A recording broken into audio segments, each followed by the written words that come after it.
ক্যাসেটটির শব্দ ধারণে এবং কম্পিউটারাইজ পরিস্ফুটনে mobile Monalisa and audio, Bagjola, Banshtala মোড়। আসসালামু আলাইকুম।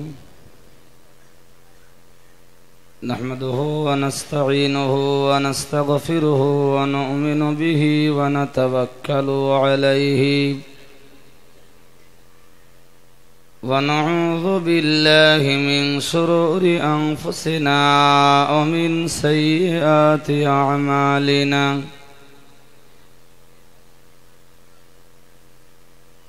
من يهده الله فلا مضل له ومن يضلله فلا هادي له.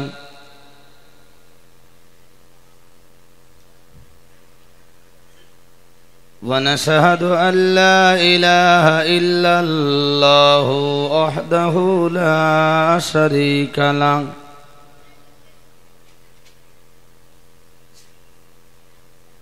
ونشهد أن سيدنا ونبينا وحبيبنا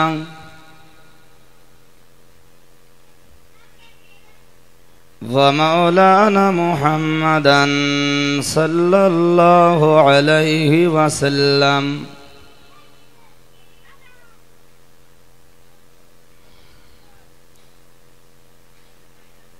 صلى الله عليه وسلم عبده ورسوله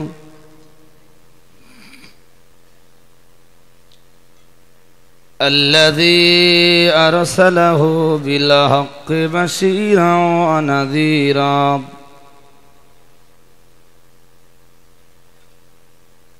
وداعيا إلى الله بإذنه وسراجا منيرا.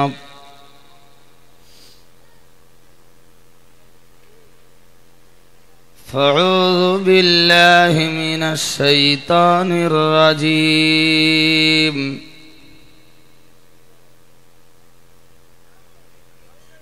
بسم الله الرحمن الرحيم.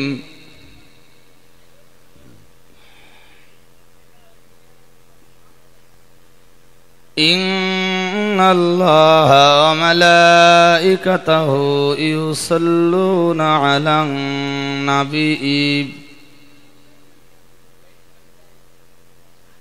يا أيها الذين آمنوا صلوا عليه وسلموا تسليما. اللهم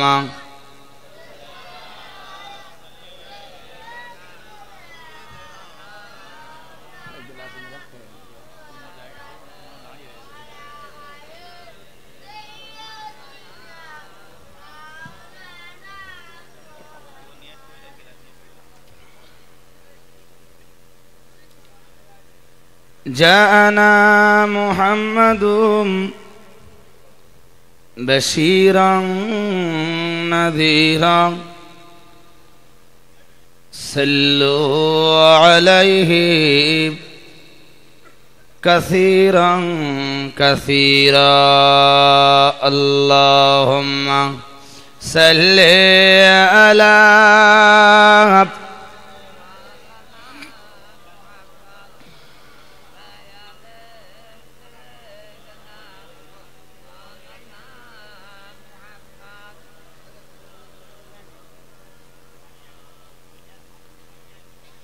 صلوا على محمد صلوا على صدر الأمين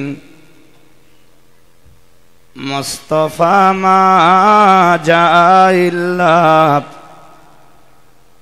رحمة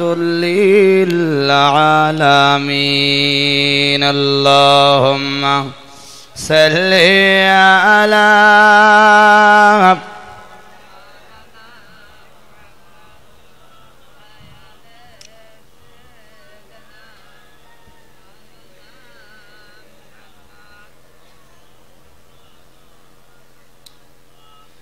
محمد بشر ليس كالبشر ইয়াকুতুন হাজারুন লাইসা কাল হাজারি আল্লাহুম্মা সাল্লি আলা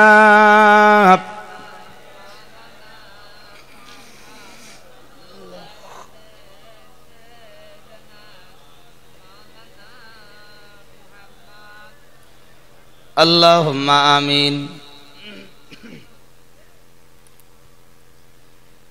ربنا ظلمنا أنفسنا وإن لم تغفر لنا وترحمنا لنكونن من الخاسرين রব্বুল আলামিন জীবনে কত গুনাহ কত পাপ করেছি তার কোনো আদাদ আর পরিসংখ্যা নাই। আজ রাত্রে এতগুলো মানুষ সমাবেত ভাবে তোমার দরবারে পাক পবিত্র হালাতে দুখানা করে খালি হাত উঠিয়েছি মাবুদ। মেহেরবানি করে মোদের জীবনের পাপ রাশিকে তুমি মার্জনা করে দাও।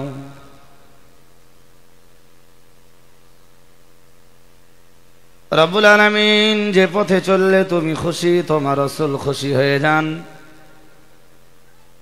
যে পথ তোমার পথ, নাজাতের পথ, জান্নাতের পথ, জাহান্নাম থেকে বাঁচার পথ, আমাদের সকলকে তুমি সেই পথের পথিক বানিয়ে দাও।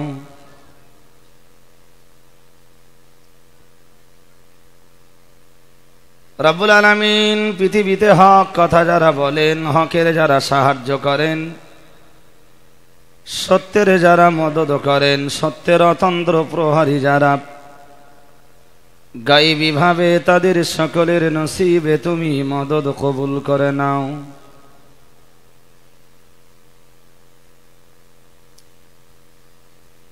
রব্বুল আলামিন বুক ভরা আশা নিয়ে তোমার দরবারে যারা হাত উঠিয়েছেন আল্লাহ, সারা জীবন নামাজ পড়েছি মোরা কাবার দিকে ফিরে, অথচ বহু মানুষের নসিবে কাবা দেখার সৌভাগ্য এখনো হয়নি আল্লাহ।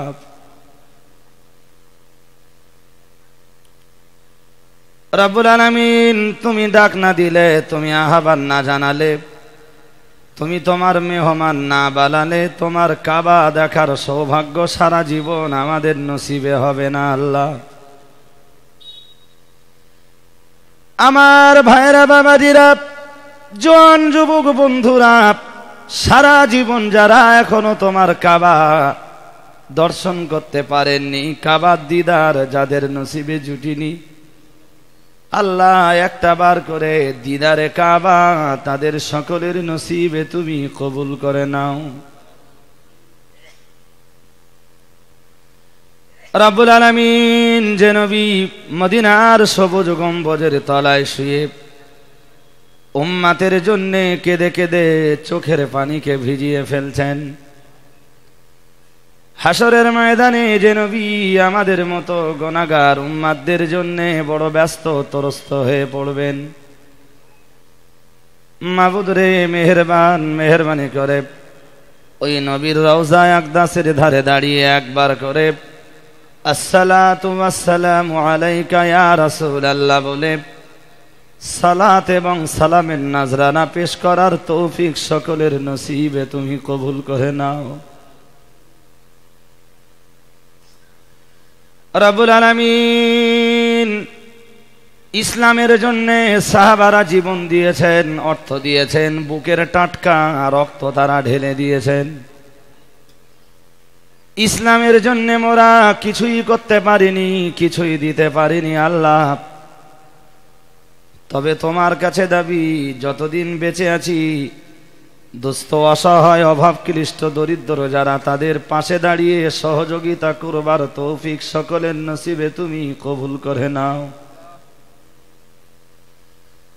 রব্বুল আলামিন যেদিন মানুষের পাশে মোরা দাঁড়াতে পারবো না, যেদিন মানুষের খেদমত করতে পারবো না, মানুষের সহযোগিতা করতে পারবো না, আল্লাহ সেদিন পৃথিবীতে তুমি আর আমাদের বাঁচিয়ে রেখো না আল্লাহ। তোমার ইবাদত, তোমার বান্দেগী, তোমার উপাসনা, তোমার আরাধনার শক্তি যেদিন আমাদের দেহে থাকবে না, যেদিন নিজে সোজা হয়ে দাঁড়াতে পারবো না আল্লাহ, তখন তুমি বিশাল পৃথিবীতে আর আমাদের রেখে দিও না মাবুদ। আমাদের জীবনটাকে তোমার দিনের তরে, মানুষের খেদমতের তরে কবুল করে নাও। রব্বানা তাকাব্বাল দুআনা বিওয়াসিলাতিন নবী সাল্লাল্লাহু আলাইহি ওয়াসাল্লাম বিহুরমাতি হাযিহিল কালিমাতিত তাইয়্যিবাতি বিহাক্কি লা ইলাহা ইল্লাল্লাহ মুহাম্মাদুর রাসূলুল্লাহ।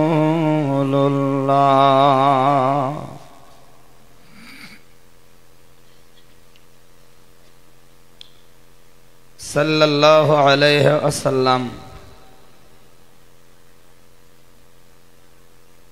নাহমাদুহু ওয়া নুসাল্লি আলা রাসূলিহিল কারীম, আম্মা বা'দ।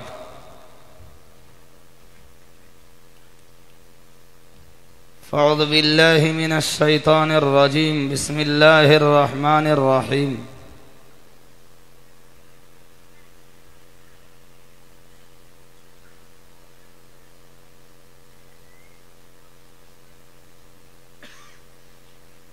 أطيعوا الله وأطيعوا الرسول وأولي الأمر منكم.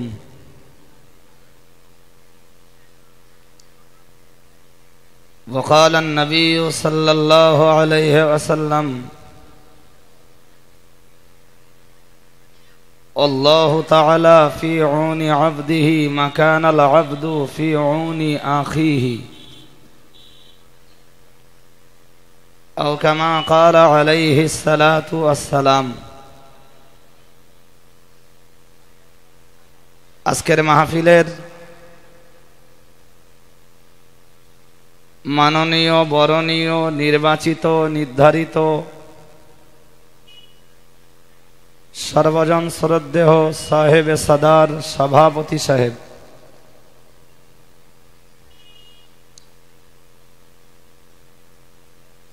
আহত, আমন্ত্রিত, নিমন্ত্রিত দিগার মোবাল্লিগিন হযরত,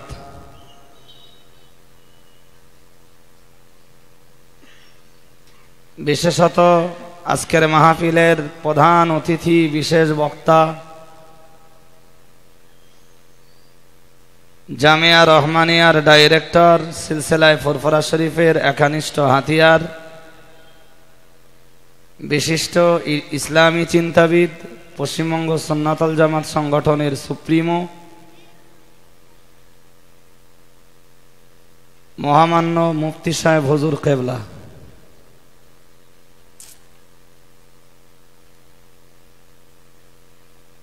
সমাবেত সমাগত সামিঈন ইযাম,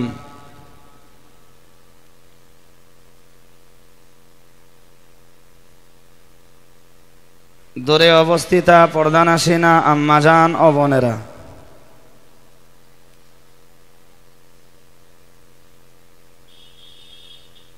ইতিপূর্বে আপনারা শুনছিলেন বন্ধুবর মোহতারাম হাফিজ মাওলানা ভাই ইসমাইল সাহেবের কাছে কোরআন হাদিসের আলোকে বর্তমান যুগ সন্ধিক্ষণে অত্যন্ত প্রয়োজনীয় কিছু আলাপ আলোচনা।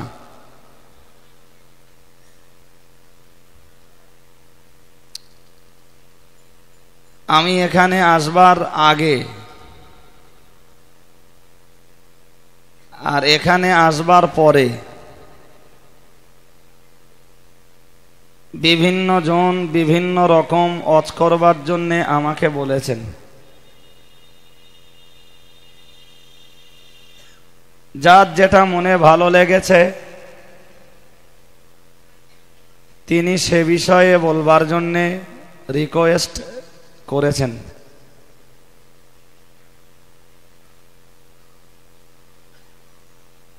তো ভাই একটা মজলিসে 2 ঘন্টায় সবার রিকোয়েস্ট তো রাখা সম্ভব হয় না।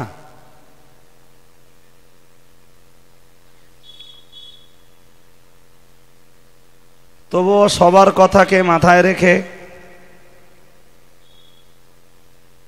চেষ্টা করব খুব আস্তে আস্তে ঠান্ডা মাথায় শান্ত ব্রেনে আপনাদেরকে কিছু কথা বলবার। প্রথমত আপনাদের কাছে অনুরোধ, জলসা কর্তৃপক্ষ আজকে যতটা জায়গা করেছেন বসবার তা যথেষ্ট ছিল, কিন্তু আমার যেন মনে হচ্ছে, মনে ব্যথা নেন না আপনারা, যদি আরেকটু আপনারা মজলিসটাকে গুণে নিতেন তাহলে পিছনের যেসব ভাইরা এখনো আসছেন এই মাহফিলেই তাদের বসবার জায়গা হয়ে যেত। এর চেয়ে কম জায়গায় আরো বেশি শ্রোতা বসে। গরমের দিনে একটু কষ্ট হয়, শীতের সময় যত কাছাকাছি ঠাসাঠাসি করে বসা যায় তত ভালো। আপনাদের সবার কাছে আমি কারোবা সন্তান, কারোবা ভাই, কারোবা বন্ধুতুল্য,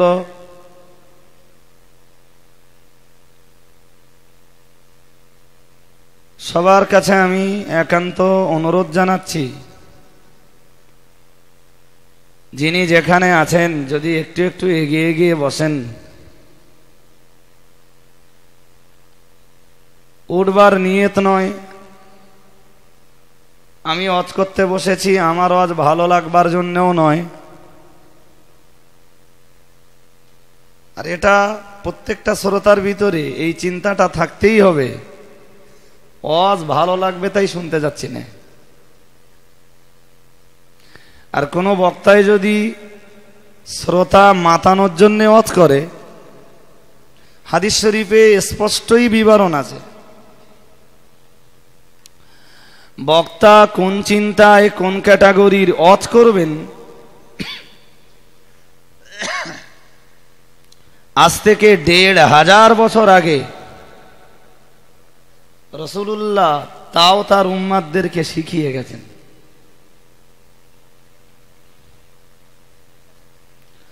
যদিও দেখেছি ১০০-র ভিতরে প্রায় ৯০ না বললে ৯৫% বললে খুব ভালোই হয়।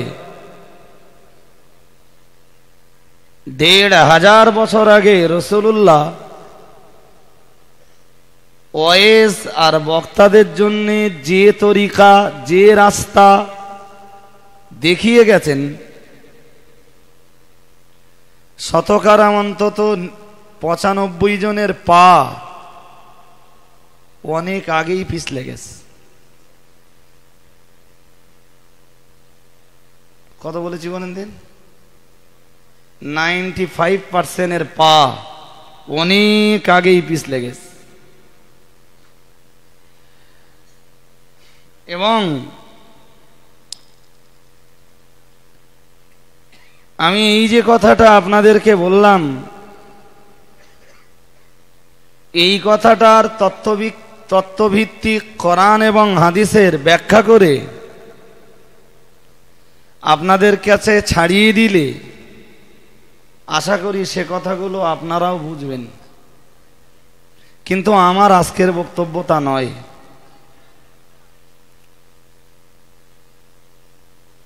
ইসমাইল সাহেব আপনাদের কাছে যতক্ষণ ওয়াজ করেছেন তার শেষের দিকের বক্তৃতা শুনে যা বুঝেছি, দিনের সেবায়, মানুষের সেবায় আমরা কে কতটা মন দিতে পেরেছি, কে কতটা এগিয়ে আসতে পেরেছি, শেষের দিকে ইসমাইল সাহেব বোধহয় এই নিয়েই আলোচনা করছিলেন।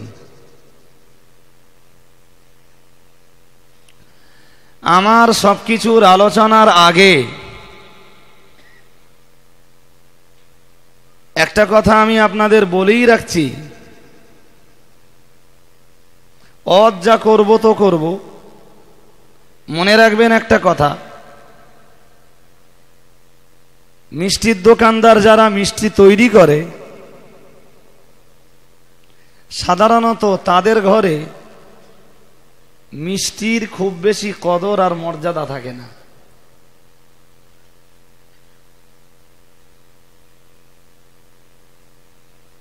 আমি জানি না আর একটা ভাষা বলছি, বুঝবেন কিনা, তবে না বুঝলে বোঝানোর মতো করে বলতে হবে আমায়। আমাদের এলাকাতে যাদেরকে বলা হয় ঘোরামি, যারা ওই ঘরের চালে কি করে যেন ছাউনি লাগায়, ওদেরকে কি বলে? বাংলা একটা প্রবাদ আছে, ঘরামি চালে ছাউনি থাকে না। এই সমস্ত প্রবাদগুলো যে কেন, কারাই বা আবিষ্কার করেছিল এই প্রবাদগুলো আমি জানি না। এই প্রবাদগুলোর জন্মদাতা কারা আমি জানি না, তবে প্রবাদগুলো যে আমাদের বিরাট বিরাট কাজে লাগছে তা অতি বাস্তব। আমি একদম শেষের দিকে এসে ঠিক এই প্রবাদটাকেই আপনার বুঝিয়ে দেব ইনশাআল্লাহ। মক্কা শরীফ আর মদিনা শরীফ ঘুরে আমি এবছরেই যে অভিজ্ঞতা সঞ্চয় করেছি, সাহাবায়ে কেরাম রিদওয়ানুল্লাহি তাআলা আলাইহিম আজমাইন দ্বীনের সেবায়, মানুষের সেবায় তাদের জান মাল সব কিছুকে কোরবান করে দিয়েছেন সম্পূর্ণ নিঃস্বার্থভাবে। রসুল যখন তাদেরকে ডেকেছেন, যেভাবে ডেকেছেন, যার কানে যে পরিস্থিতিতে আওয়াজ পৌঁছেছে, তিনি ওই পরিস্থিতিতে ওই পরিবেশে রসুলুল্লাহর দরবারে হাজির হয়েছেন। রসুলুল্লাহ যে নির্দেশ দিয়েছেন, নিজের বিবি, বাচ্চা, ছেলে, মেয়ে, মা, বাপ, ভাই, বোন, আত্মীয় স্বজন, পাড়া প্রতিবেশী, গ্রামবাসী, আত্মীয় স্বজন, বন্ধু বান্ধব, ভক্তি ভালোবাসা আর শ্রদ্ধার মানুষদের কথা একবারও না ভেবে বিশ্ব নবী যা বলেছেন, সাহাবারা শুধু দ্বীনের খাতিরে, আল্লাহর দ্বীন প্রতিষ্ঠার জন্যে আর মানুষের সেবার জন্যে সঙ্গে সঙ্গে সেভাবেই তারা ঝাঁপিয়ে পড়েছেন।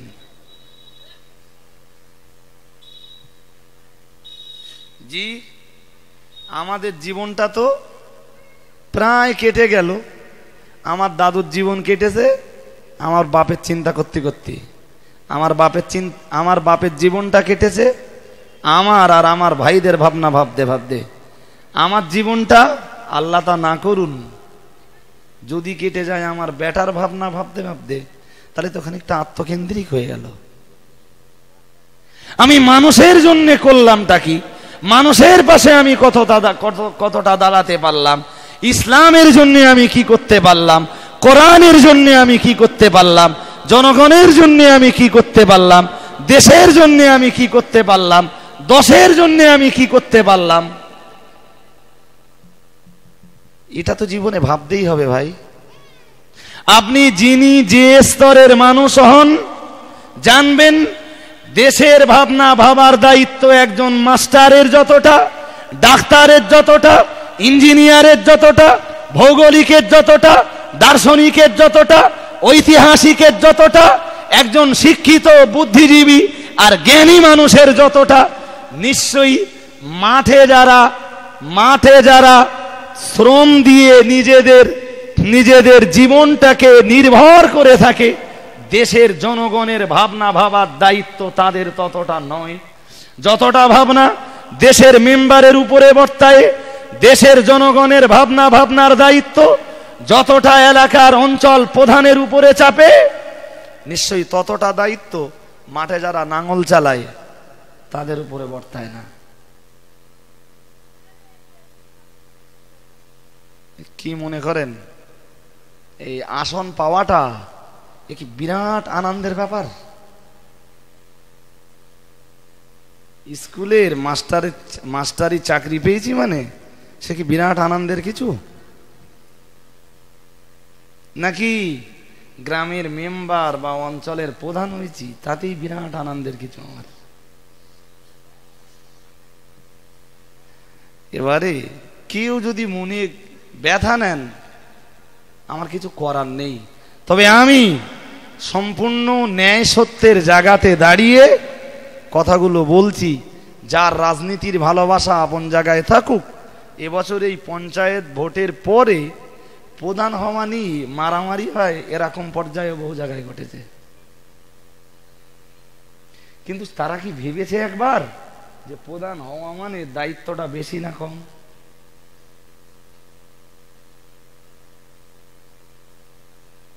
জনগণের জন্য কিছু করা লাগবে না নাকি? নিজের পেট আর নিজের পকেটটা পুজো হলেই এনাফ, যথেষ্ট। ভাইরা আমার মনে রেখে দিন, প্যারা নবী মুহাম্মদুর রাসূলুল্লাহ সাল্লাল্লাহু আলাইহি ওয়াসাল্লাম হাদিস মাখের ভিতরে জানিয়েছেন, ওগো দুনিয়ার মানুষ মনে রাখো, আমি মুহাম্মদুর রাসূলুল্লাহ সাল্লাল্লাহু আলাইহি ওয়াসাল্লাম বলছি, কুল্লুকুম রাঈন ওয়া কুল্লুকুম মাসউলুন আন রাইয়াতিহি। আমার আল্লাহর নবী জানিয়েছেন, ওগো দুনিয়ার মানুষ মনে রাখো, তুমি যে যোগ্যতার, যে চেয়ারের, যে আসনের মানুষ হও না কেন, কুল্লুকুম রাঈন। আমার আল্লাহর নবী জানিয়েছেন, আল্লাহ পাকের হাবিব জানিয়েছেন, তুমি আল্লাহ পাকের বিচারে একজন রাখাল। তুমি মাস্টার হও, ডাক্তার হও, তুমি দার্শনিক হও আর ইঞ্জিনিয়ার হও, তুমি ঐতিহাসিক হও আর ভৌগোলিক হও আর ব্যাকরণবিদ হও, আলেম হও, হাফেজ হও, মাওলানা হও, তুমি দুনিয়ায় যে স্তরের মানুষ হও না কেন, আমি আল্লাহ পাকের নবী বললাম, আল্লাহ পাকের বিচারে তো তুমি দুনিয়ার একজন রাখাল।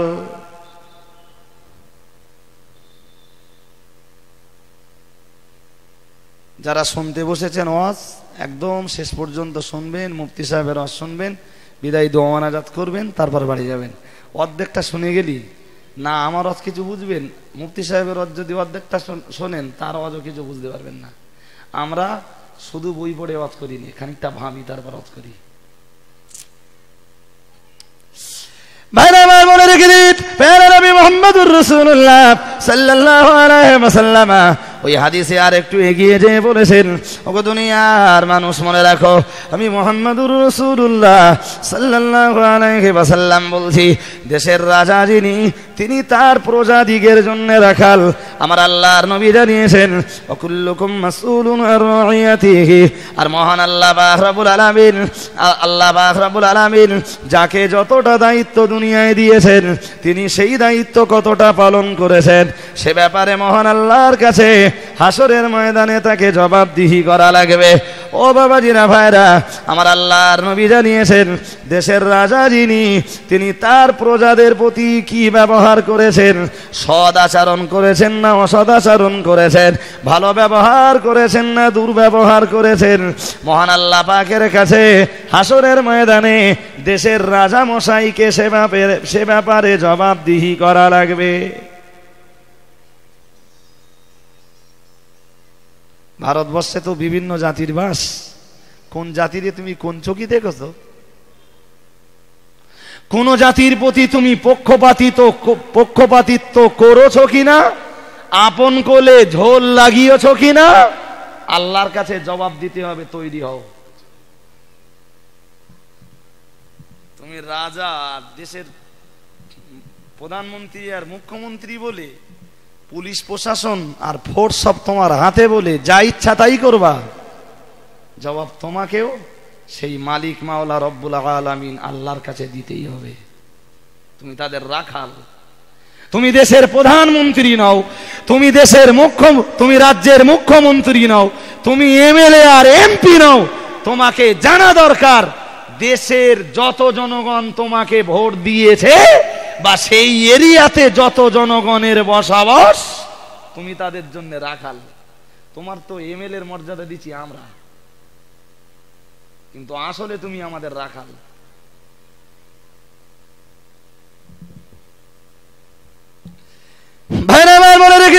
ভুল বুঝবেন না, আমি বিশদ বিবরণ দেব না, বিষাদ আলাপ আলোচনা করব না। ও বাবাজিরা ভাইরা, আমরা যাদেরকে এমএলএ বানিয়েছি, আমাদের এলাকার এমএলএরা আমাদের সুখ দুঃখের কতটা ভাগিদার হয়েছেন, আমাদের পাশে কতটা দাঁড়িয়েছেন, আমাদের সুখ সুবিধা তিনি কতটা দেখেছেন, আমাদের উত্থান পতনে, আমাদের সফলতার ব্যর্থতায় তিনি কতটা আমাদের পাশে দাঁড়িয়েছেন, আমাদের উন্নতি আর আমাদের অবনতির ভাবনা তিনি কতটা ভেবেছেন, কতটা বিবেচনা করেছেন।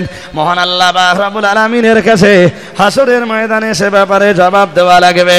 ও বাবাজিরা ভাইরা, মাথায় রাখুন, এলাকার পঞ্চায়েত প্রধান যিনি, তাকে বারবার মনে রাখা দরকার, যিনি যে পঞ্চায়েতের প্রধান, ওই পঞ্চায়েতে যত মানুষের বসবাস, যত নারী পুরুষ জওয়ান যুবক যুবতী আবাল বৃদ্ধ বনিতা নির্বিশেষে যত মানুষের বসবাস, এদের সুখ দুঃখর ভাগিদার কতটা তিনি হতে পেরেছেন, এদের সফলতা, এদের ব্যর্থতা, এদের উন্নতি আর এদের অবনতি, এদের এমনি করে এদের জয় আর পরাজয়ের পাশে কতটা অঞ্চল প্রধান দাঁড়াতে পেরেছেন।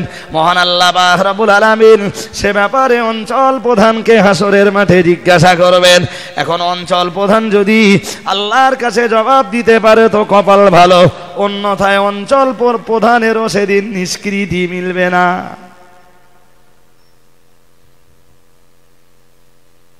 তৈরি হও। গ্রামের মেম্বার, তারও নিষ্কৃতি নেই। আপনি একজন সাধারণ মানুষ, আপনারও নিষ্কৃতি নেই। আপনিও রাখাল, আপনার পরিবারের সদস্যদের প্রতি কি ব্যবহারটা করেছেন আল্লাহ সে ব্যাপারেও জিজ্ঞেস করবেন। যার যতটা দায়িত্ব, যার চেয়ার যত বড়, তার হিসাব হাসরের মাঠে তত বেশি। রজব আলী যত বড় বক্তা, রজব আলীর হিসাব তত বেশি। আর যত মাল আরো বেশি লোক, জলসা করে যদি 2000 নেই, 2000-এর হিসাব দিতে হবে। যদি 8000 নেই, 8000-এর হিসাব দেওয়া লাগবে একদিন। 8000 তো লেসো, দেশও কি ভাইরা ভাই বলে রেখে দিন, ভুলে বুঝবেন না, বিষাদ আলাপ আলোচনা করবো না, বিষাদ বিবরণ দেব না। দুনিয়ার গ্রামের মেম্বার যারা, এদেরকে মনে রাখা দরকার, যিনি যে গ্রামের মেম্বার, সেই গ্রামের মানুষদের সুখ দুঃখের ভাগিদার আপনি কতটা হতে পেরেছেন, তাদের সুখ দুঃখের সঙ্গে, সুখ দুঃখের সময়ে তাদের পাশে কতটা দাঁড়াতে পেরেছেন।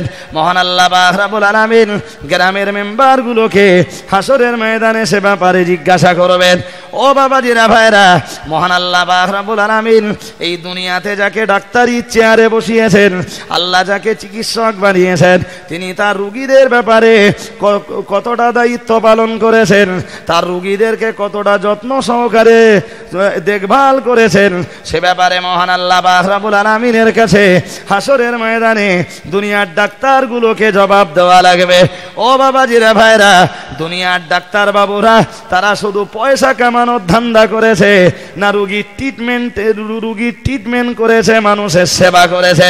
শুধু পয়সা লুটেছে না, রোগীর সেবা করেছে, মানব সেবা করেছে? মহান আল্লাহ পাক রব্বুল আলামিনের কাছে হাসরের ময়দানে ডাক্তারগুলোকে জবাবদিহি করা লাগবে। ভাই, ঘুরতে ঘুরতে একজন মাস্টার, একজন ডাক্তার, দুজন বন্ধু। তার মাস্টার ঘুরতে ঘুরতে ডাক্তারের চেম্বারে যে হাজির। তা যে বলছে, ডাক্তার এখন খবর কি, দিন কেমন যাচ্ছে? তা বলছে, আর খবর বলেন না, এই প্রায় সপ্তাহখানিক হলো, খুব বেশি রুগী টুগী হয় না।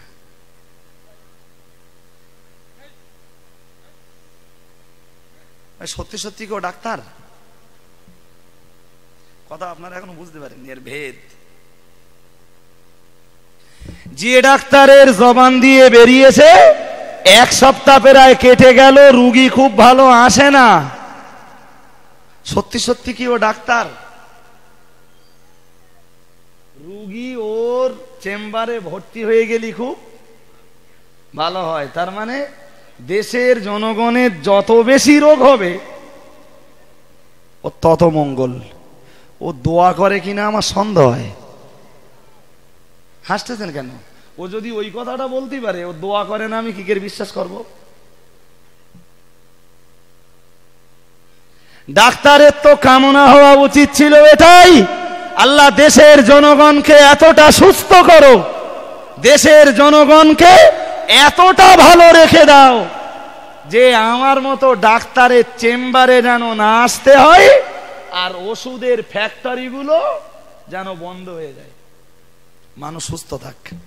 আল্লাহ তুমি আমারে দুনিয়ায় পাঠিয়েছো, আমার এই চিকিৎসার উপরে রেজেকের ভরসা না, আমার ভরসা শুধু তোমার উপরে। তুমি যখন দুনিয়ায় আমার পাঠিয়েছো, নিশ্চয়ই যে কদিন দুনিয়ায় থাকবো তুমি আমার খাওয়াবে। ভাই এ কথা আমার ঠিক না ভুল?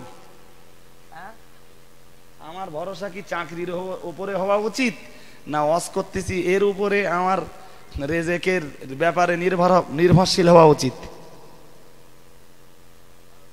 হ্যাঁ, আপনার দোকান রয়েছে, কিসের উপরে নির্ভরশীল হবেন? দোকানের উপরে না আল্লাহর উপরে?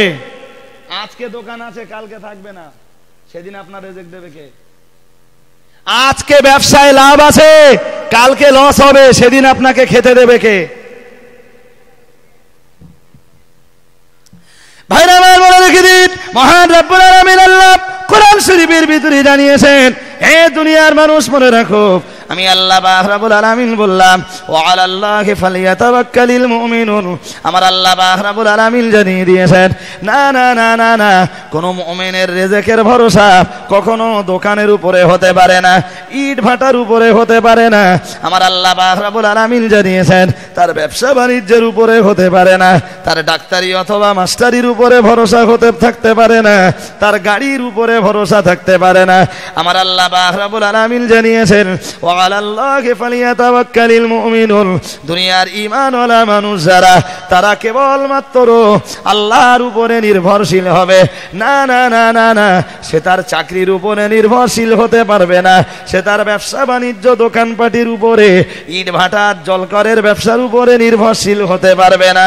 আমার আল্লাহ পাক রব্বুল আলামিন জানিয়েছেন, ঈমানওয়ালা মানুষ যারা, তাদেরকে আল্লাহর উপরে নির্ভরশীল হতে হবে। ও বাবাজিরা, ভাইরা, সুতরাং আমি আপনার কাছে বলতে চাইছিলাম, গোড়ার কথায় আবার ফিরে চলুন।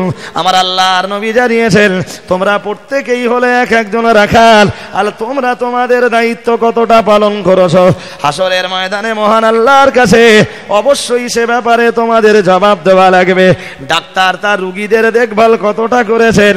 ডাক্তার হসপিটালে চাকরি করে, হসপিটালের রুগীদের জন্য যা সময় দিয়েছেন, তার চেয়ে বেশি সময় দিয়েছেন স্পেশাল রুগীর পিছনে।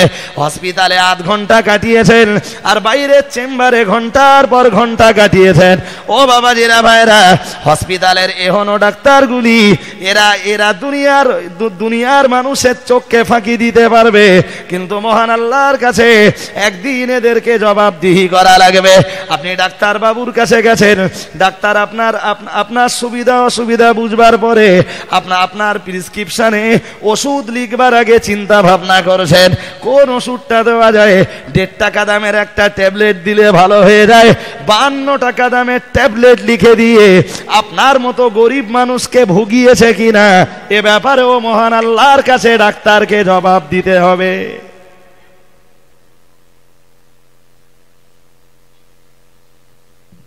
কথা বোঝেননি?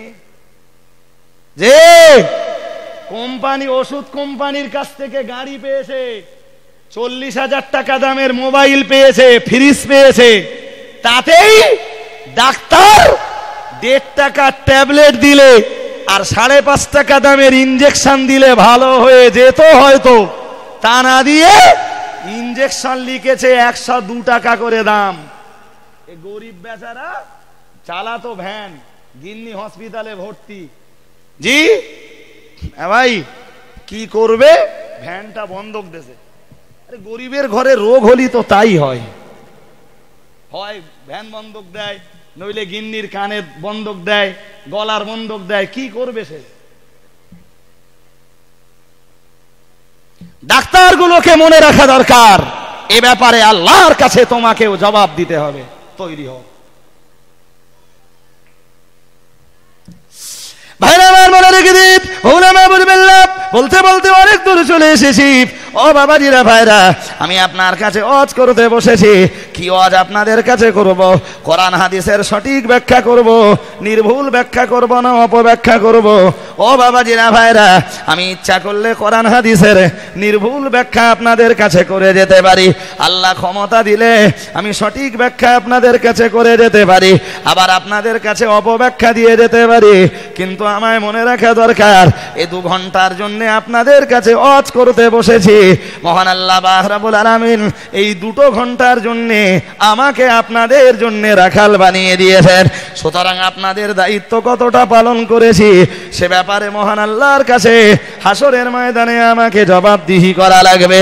মসজিদের ইমাম সাহেব যিনি, না না না না না, দুনিয়ার ইমাম সাহেবদের মনে রাখা দরকার শুধু জুমা নামাজ পড়ানো, 5 ওয়াক্ত নামাজ পড়ানো, মানুষ মারা গেলে কাফনের কাপড় পরানো, জানাজা নামাজ পড়ানো, আত্মাকে দাফন করিয়ে দেওয়া, আর জুমার দিনে খুতবা পড়া, নামাজ পড়ানো, বক্তৃতা দেওয়া, এতেই ইমাম সাহেবের দায়িত্ব শেষ নয় গো। ইমাম সাহেবের আন্ডারে যত মুক্তাদি রয়েছে, ওই মহল্লায় যত মুসলমানের বসবাস, একটা মুসলমান যদি জাহান্নামে যায়, কিয়ামতের দিন ইমাম সাহেবকে মহান আল্লাহর কাছে সে ব্যাপারে জবাবদিহি করা লাগবে। ও ভাইরা আমার, মাথায় রাখুন, ইমাম সাহেব হলেন তার মুক্তাদিদের রাখাল। সুতরাং মুক্তাদিদের সুখ দুঃখের দায়ভার কতটা তিনি বহন করেছেন, কতটা তিনি মুক্তাদিদের সুখ দুঃখের পাশে দাঁড়াতে পেরেছেন, মুক্তাদিদের জয় এবং পরাজয়, সফলতা ব্যর্থতা, উন্নতি অবনতির কতটা পাশে দাঁড়াতে পেরেছেন, সে ব্যাপারে ইমামকে আল্লাহর কাছে জবাব দিতে হবে।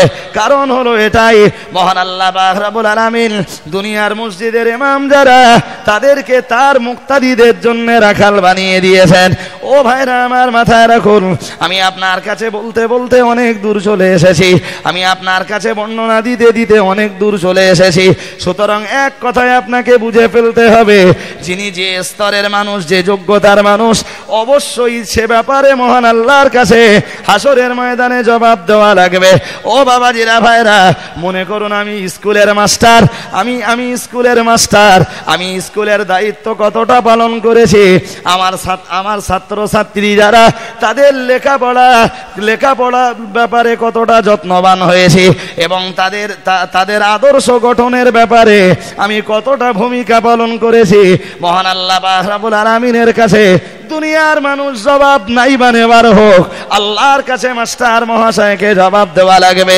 এখন মাস্টার মশাই যদি যথার্থ ভূমিকা পালন করে থাকেন তো কপাল ভালো, অন্যথায় হাসরের ময়দানে স্কুলের মাস্টার মশাইগুলো পর্যন্ত নিষ্কৃতি পাবে না।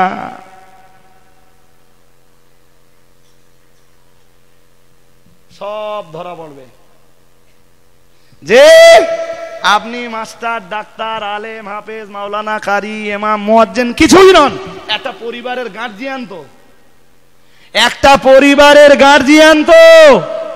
ওই পরিবারের সদস্যদের প্রতি আপনি কি ব্যবহার করেছেন, কি আচরণ করেছেন, তাদের আদব শিষ্টাচারের প্রতি আপনি কতটা লক্ষ্য রেখেছেন, তাদের ধার্মিকতার জীবন গঠনে আপনি কতটা ভূমিকা পালন করেছেন, সে ব্যাপারে আল্লাহর কাছে আপনাকে জবাব দিতে হবে। তৈরি হন ভাই। সুতরাং এই বড় বড় আসন মোটেই ভালো না, বলো, আমার বিরাট ভয় হয়, জানেন না, বিরাট ভয় হয়। আমারে প্রায় জিজ্ঞেস করে হ্যান্ডবিলে নাম দেবে, তাই বলে হুজুর কি নাম দেবো, আপনার নামের আগে কি লিখতে হবে না, কিচ্ছু লিখতে হবে না, লিখবেন মোহাম্মদ রজব আলী, ব্যাস, দ্যাট ইজ এনাফ, ওই যথেষ্ট। যে কিচ্ছু জানে না, আমাদের দেশের কিছু জলসা কমিটি তারে তুলতে তুলতে একদম চতুর্থ আসমানে তুলে দিয়েছে। সারা জীবন মাদ্রাসার চৌকাঠ ডিঙায়নি, তারে তুলে দিয়েছে, তার দিতে দিতে দিতে দিতে আল্লামা লকাব দিয়েছে, সেও একদম ফুলে বেলুন হয়ে গেছে, একবার প্রতিবাদও করলো না। ভাইরা আমার মনে রেখে দিন, বিষাদ বিবরণ দেব না, বিষাদ আলাপ আলোচনা করবো না। ও বাবাজিরা ভাইরা, আমরা দায়িত্ব পালনের ব্যাপারে অনীহা প্রকাশ করেছি। না না না না না, আমরা আমাদের নিজস্ব দায়িত্ব পালন করিনি, আমরা আমাদের কর্তব্যগুলিকে পালন করিনি গো। আমি আপনার কাছে বিনয় করে বলবো, যিনি যে স্তরের যে যোগ্যতার মানুষ, অবিলম্বে আপনি আপনার দায়িত্বটুকু পালন করুন, অন্যথায় হাসরের ময়দানের স্বীকৃতি পাওয়া আল্লাহর কাছে বড় কঠিন হয়ে যাবে। ও ভাইরা, আমি আপনাকে বলছিলাম মূলত সাহাবায়ে কেরাম দিগের কথা। সাহাবায়ে কেরাম রিদওয়ানুল্লাহি তাআলা আলাইহিম আজমাইন তারা যথাযথ দায়িত্ব পালন করেছেন। যাকে রাসূলুল্লাহ যে দায়িত্ব দিয়েছেন তিনি সেই দায়িত্বটাই যথাযথ পালন করেছেন। যে সাহাবীকে রাসূলুল্লাহ যে অবস্থায় ডেকেছেন ওই অবস্থায় সাহাবী এসে হাজির হয়েছেন। আসসালাতু আসসালামু আলাইকা ইয়া রাসূলুল্লাহ, আসসালাতু আসসালামু আলাইকা ইয়া হাবিবাল্লাহ, আসসালাতু আসসালামু আলাইকা ইয়া নবী আল্লাহ। আল্লাহর নবী সালামের জবাব দিয়েছেন। কখনো কখনো দেখতে পাওয়া গেছে রাসূলুল্লাহ জিহাদের ডাক দিয়েছেন, আর সাহাবীর কানে যেই না জিহাদের যে যুদ্ধের বাজনা পৌঁছে গেছে, আল্লাহ পাকের নবী যুদ্ধের বাজনা বাজিয়েছেন, এই আওয়াজ যেই না সাহাবীর কানে পৌঁছে গেছে, সাহাবী হয়তো গভীর রাত্রে ঘরের ভিতরে এমনি করে নির্জনে কেবল তার স্ত্রীকে নিয়ে শুয়ে রয়েছেন। ও ভাইরা, এই মাত্র শরীর তার নাপাক হয়েছে, সাহাবীর কানে আওয়াজটা যেই না পৌঁছেছে, সাহাবী এক বিন্দু বিসর্গ দেরি না করে নিজের স্ত্রীকে ডেকে বলেছেন, ওগো আমার বিবি শোনো, আমি তোমার হক যথাযথভাবে আদায় করতে পারিনি।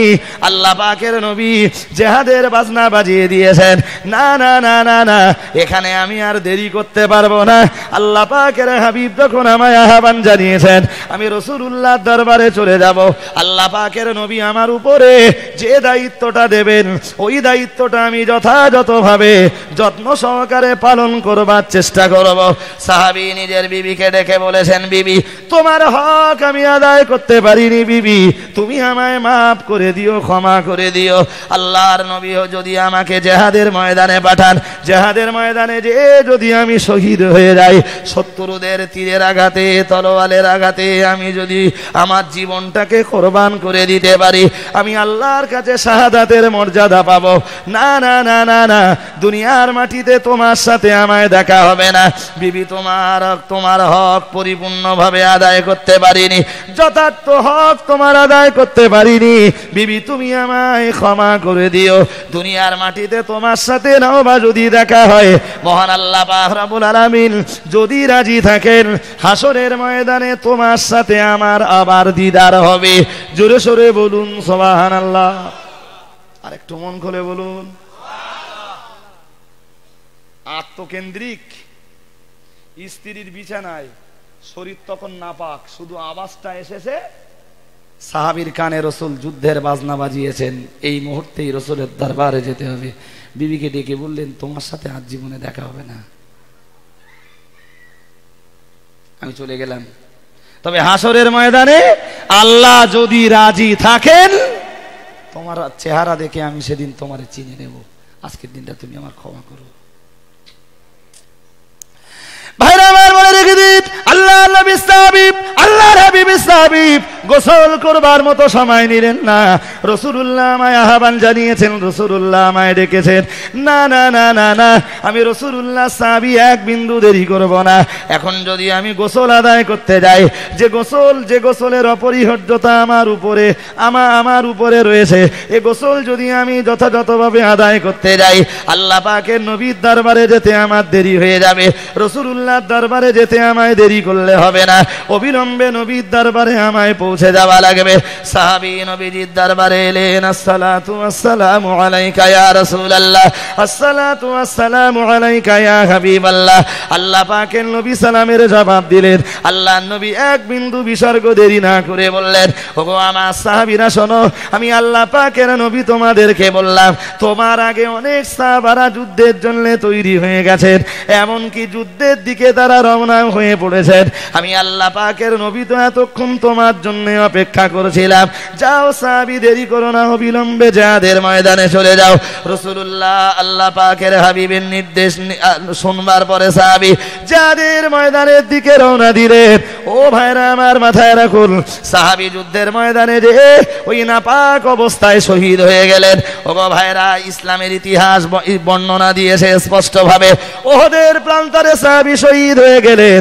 আল্লাহ পাকের নবী, আল্লাহ পাকের হাবিব ওহদের যুদ্ধের পরে সাহাবীদেরকে ডেকে বলেছিলেন, হে আমার সাহাবীরা শোনো, ওহদের ময়দানে একজন নয়, দুজন নয়, আমার 70 জন সাহাবী শহীদ হয়ে গেছেন। আমার ওই 70 জন সাহাবীর লাশ তোমরা অবিলম্বে একত্রিত করে ফেলো। আমি দিনের নবী রাসূলুল্লাহ ওদের কাফনের কাপড় দেব, কাফনের কাপড় পরাবো। ওদের লাশগুলোকে আমি রাসূলুল্লাহ মদিনার মাটিতে নিয়ে যাব। মদিনার মসজিদে নববী সংলগ্ন জান্নাতুল বাকি নামীয় সর্ববৃহৎ কবরস্থান, যেখানে রাসূলুল্লাহ 10,000 সাহাবী শুয়ে রয়েছেন। আল্লাহর নবী ওহদের প্রান্তরে দাঁড়িয়ে বলেছিলেন, সাহাবীরা, এই ওহদের প্রান্তরে আমার যত সাহাবীরা শাহাদাত বরণ করেছেন, আমি সকলকে নিয়ে জান্নাতুল বাকিতে দাফন করে দেব। প্রিয় নবী রাসূলুল্লাহ সাল্লাল্লাহু আলাইহি ওয়াসাল্লাম সাহাবীরা যুদ্ধের পরে লাশগুলোকে একত্রিত করতে লাগলেন, সাহাবীদের পবিত্র দেহগুলোকে এক জায়গায় করতে লাগলেন। ও বাবাজিরা, ভাইরা, মাথায় রাখুন, কিন্তু লাশগুলোকে একত্রিত করতে যে সাহাবারা দেখতে পেলেন, রাসূলুল্লাহ বলেছেন শহীদ হয়েছেন 70 জন, কিন্তু 69টা লাশের সন্ধান পাওয়া যায়, একটা লাশের তো আর কোনো সন্ধান পাওয়া যায় না।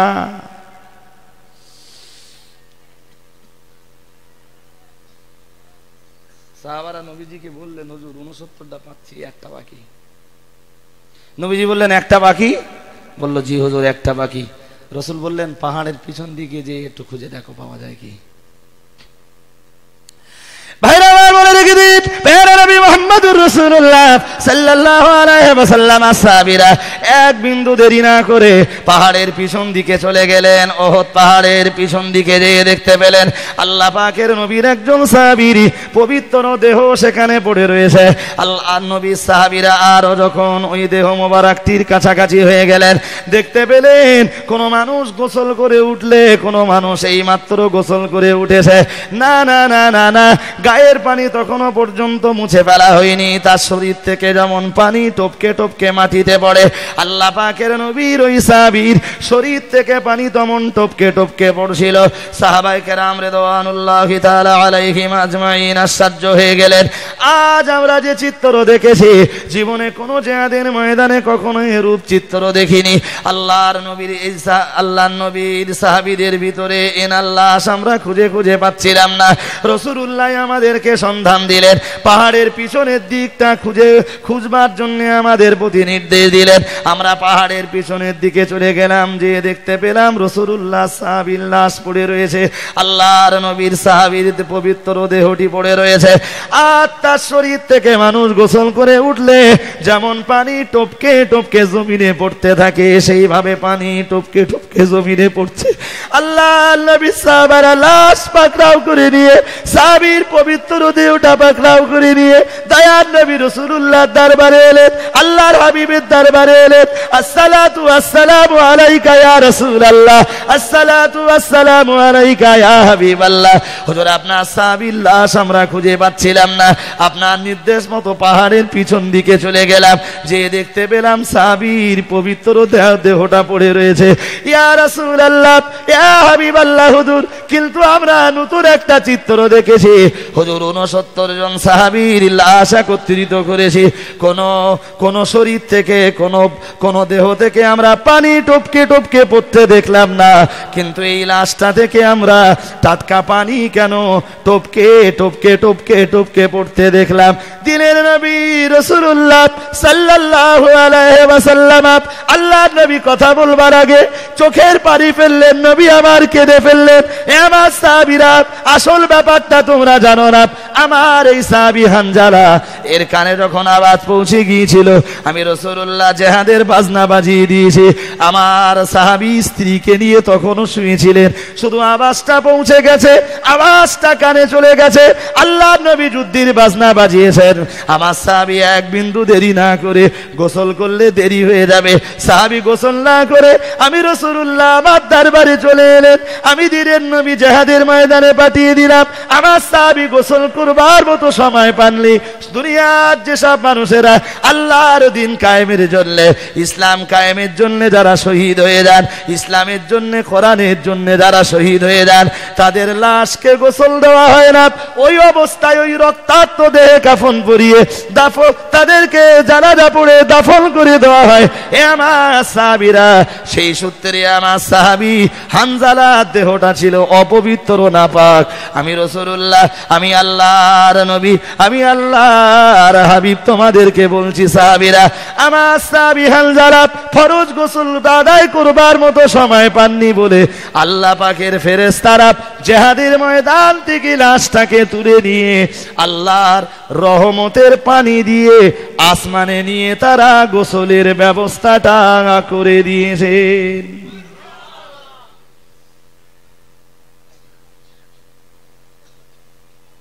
আপনি জানেন ওহদের ময়দানে যেদিন গেছি আমরা, একদিন সকালবেলা ফজরের নামাজের একটু পরে, আর ওহদ পাহাড়টা মদিনার জান্নাতুল বাকি, একদম মদিনার মসজিদে নবাবির গায়ে বললে ভুল হবে না। তবে পূর্ব সাইডে রাসূলুল্লাহর মাজার রওজায়ে আকদাসটা দক্ষিণ সাইডে, আর জান্নাতুল বাকিটা বলা যায় দক্ষিণ পূর্ব কোণে।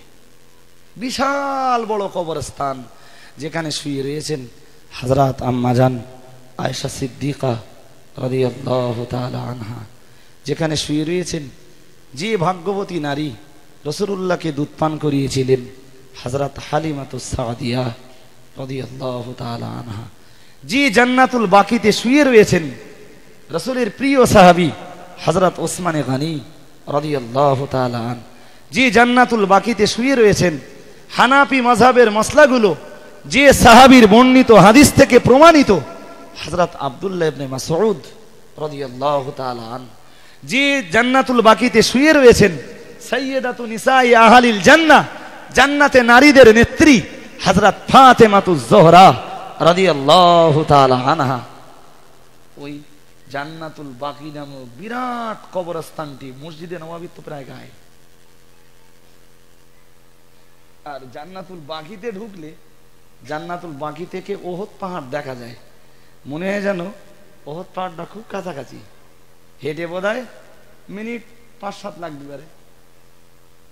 কিন্তু জান্নাতুল বাকি থেকে বেরিয়ে যদি গাড়ি চাপা হয়, অন্তত 3.5-4 কিলোমিটার রাস্তা যাওয়ার পরে তারপরে ওহদ পাহাড়। পাহাড়গুলো দেখতে খুব কাছাকাছি, ওই এসে গেছি, খুব বেশি হলে মিনিট 5 লাগবে।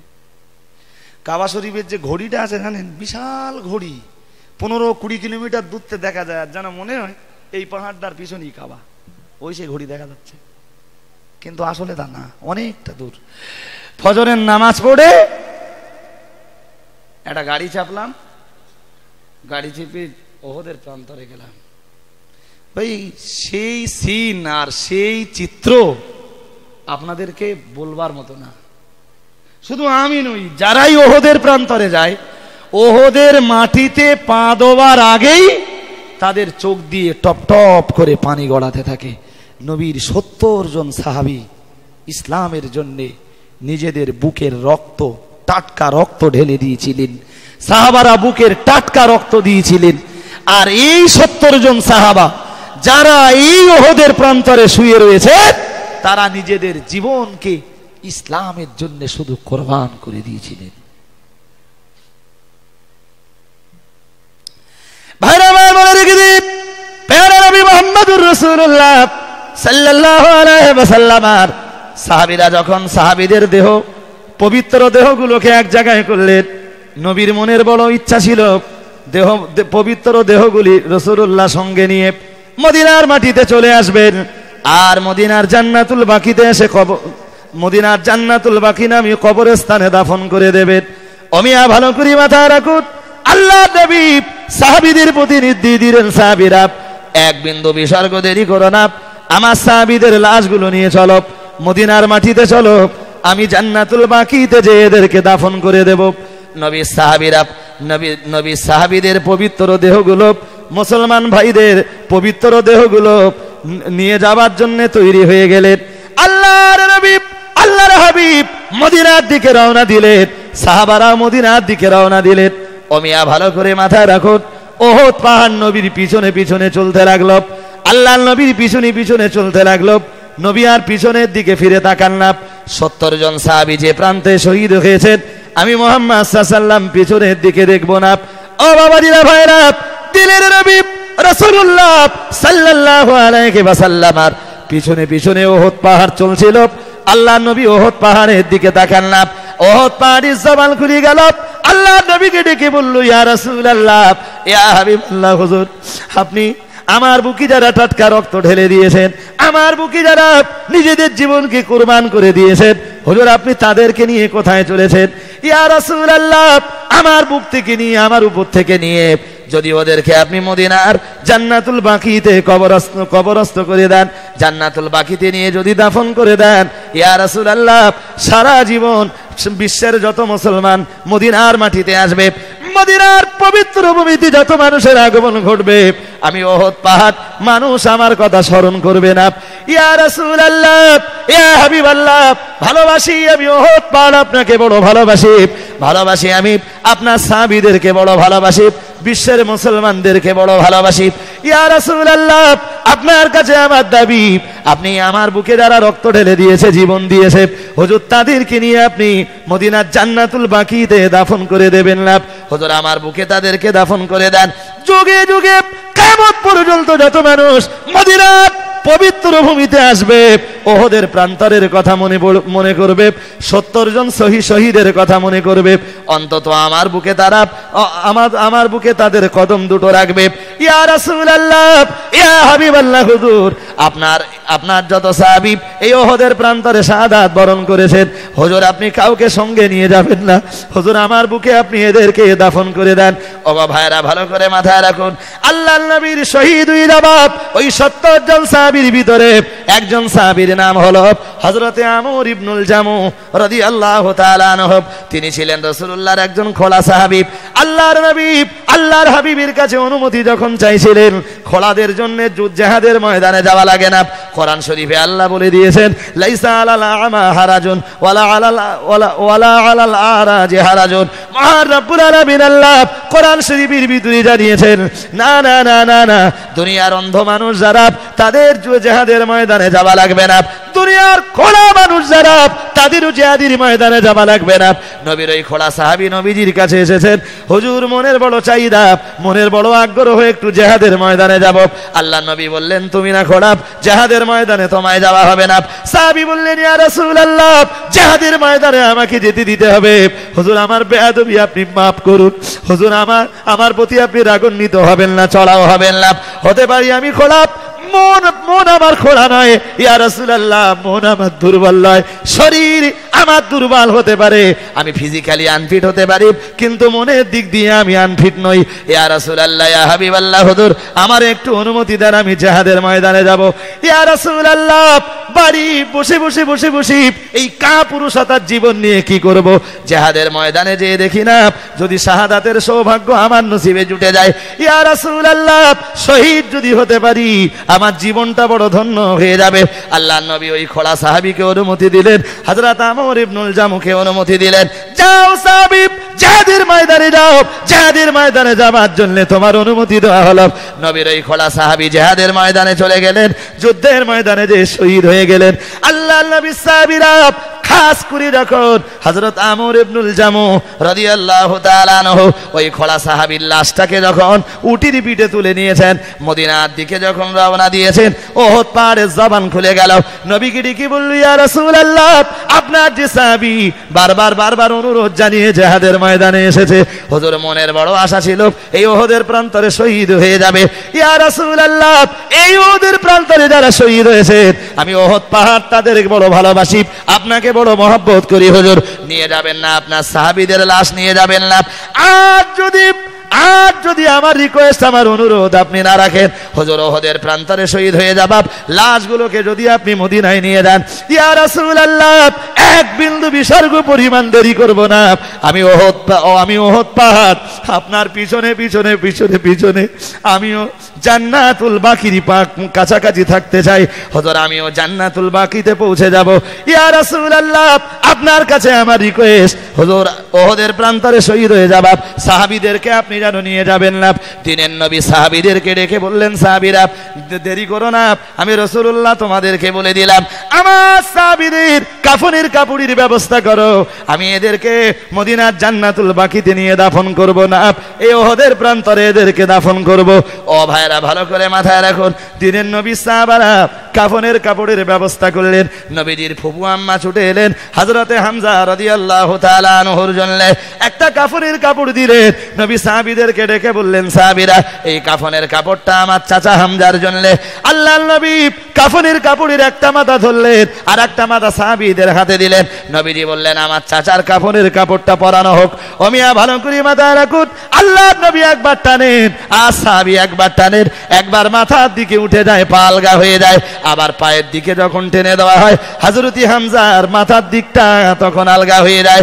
ও মিয়া ভালো করে মাথায় রাখুন, দিনের নবী মুহাম্মদুর রাসূলুল্লাহ সাল্লাল্লাহু আলাইহি ওয়াসাল্লাম সাহাবীদেরকে ডেকে বললেন, সাহাবারা পায়ের দিকে যখন টানি, আমার চাচা হযরতি হামজা ইসলামের জন্য যিনি নিজের অঙ্গ প্রত্যঙ্গগুলো দিয়েছেন, ইসলামের জন্য যিনি নিজের জীবনটাকে উৎসর্গ করেছেন, তাই না, যিনি নিজের নাক দিয়েছেন, কান দিয়েছেন, চোখ দুটো দিয়েছেন, জিহ্বাটা দিয়েছেন, শরীরের অন্যান্য অঙ্গ প্রত্যঙ্গ দিয়েছেন, আমার যে চাচা ইসলামের জন্য নিজের কলিজাটাকে পর্যন্ত উৎসর্গ করে দিয়েছেন, আমি মুহাম্মদ সাল্লাল্লাহু আলাইহি ওয়াসাল্লাম এই ওহদের প্রান্তরে দাঁড়িয়ে সাইয়্যিদুস শুহাদা, শহীদ দিগের লিডার বলে ঘোষণা দিয়েছি।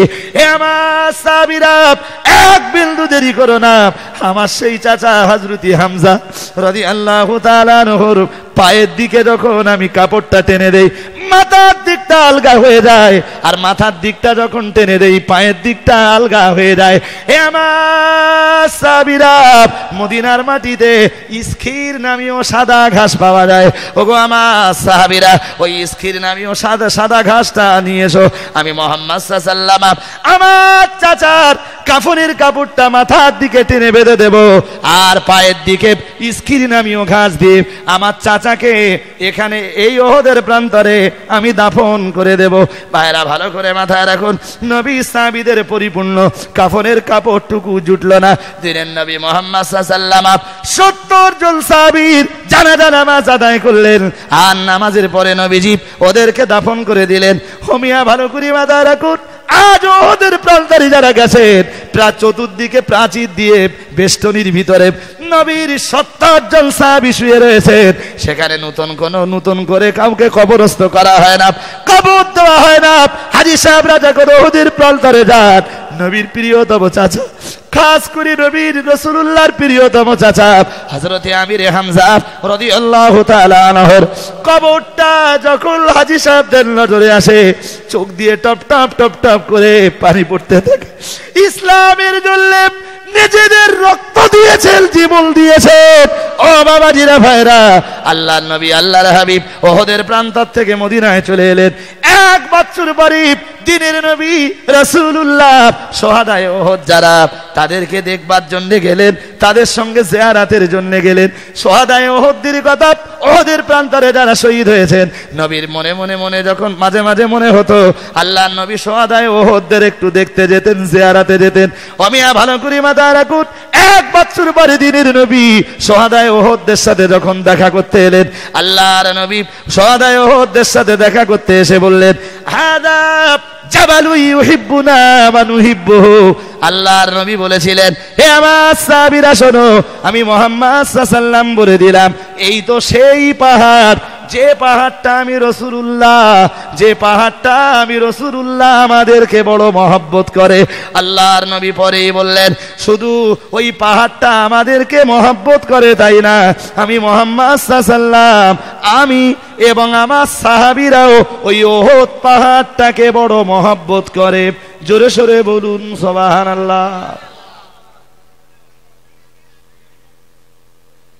ভাই, মক্কা মদিনায় যারা গাড়ি চালায়, আমি যে গাড়িটায় গেছি, যে গাড়ির ড্রাইভার,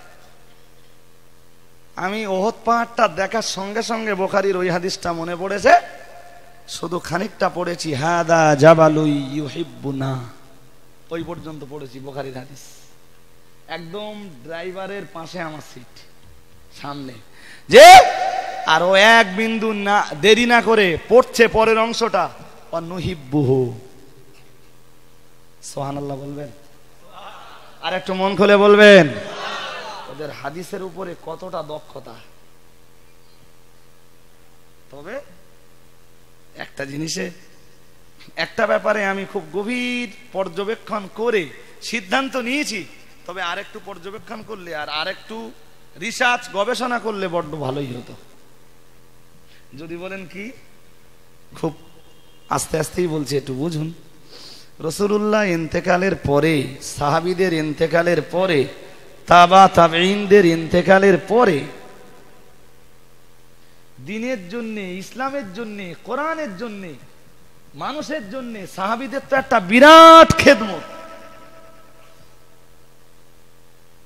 কিন্তু নবী, সাহাবী আর তাবাতাবী, এনারা ইন্তেকাল করার পরে বিশ্ব মুসলমানদের জন্য, বিশ্ব মুসলিমদের জন্য, বিশ্বের মুসলিম উম্মাহের জন্য মক্কার মদিনার মানুষদের বিশেষ খেদমতটা কি?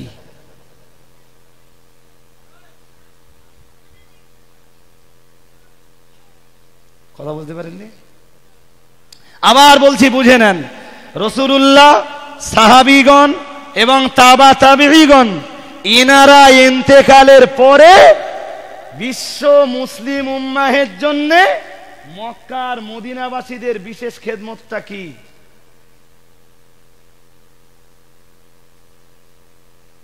আমার জানা নেই। আমি জানি না যে তারা বিশেষ বিরাট কিছু দেশের জনগণের জন্য করেছে, বিশ্বের মুসলমানদের জন্য বিরাট কিছু করেছে, আমার জানা নেই। আমি কতদূর জানি বলছি। ভাই, এই তিনটে স্তর পেরিয়ে যাবার পরে হাদিসের সংকলন হয়েছে। যদি হাদিসের কথা বলি, তাহলে রাসূলুল্লাহ সবচেয়ে বেশি হাদিস বর্ণনা করেছেন মক্কায় না মদিনায়? কিছু বলেন না কেন? মক্কায় না মদিনায়? মক্কায় তো রাসূল খুব বেশি কিছু বলার সুযোগ পাননি, তাই না? যা করতে হতো সব তো লুকিয়ে লুকিয়ে। মদিনায় যেয়ে ধর্ম পালনের একটা উন্মুক্ত খোলা পরিবেশ পেয়েছেন, সেই পরিবেশে রাসূলুল্লাহ হাদিসগুলো সাহাবীদেরকে বর্ণনা করেছেন।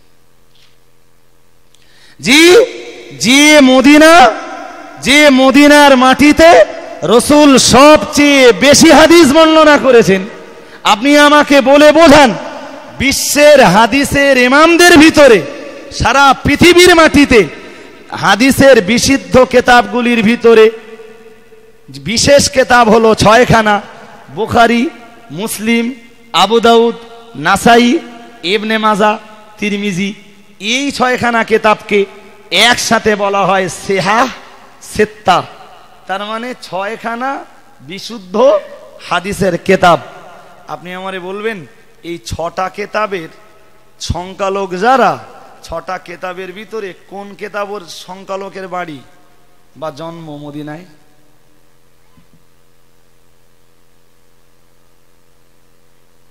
জানা আছে? নেই। আপনি বলবেন ইমাম বুখারী, আমি বলবো ইমাম বুখারীর বাড়ি রাশিয়ার বোখারায়, রাশিয়ার খোরাসানের প্রসিদ্ধ শহর বোখারায়।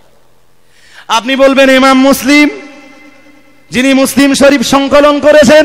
আমি আবার বলবো, ইমাম মুসলিমের বাড়ি নিশাপুর। আপনি বলবেন ইমাম আবু দাউদ, আমি বলবো আফগানিস্তানের কান্দাহার। আপনি বলবেন ইমাম তিরমিজি, আমি আবার বলবো তিরমিজ শহরটা সেও তো রাশিয়ায়।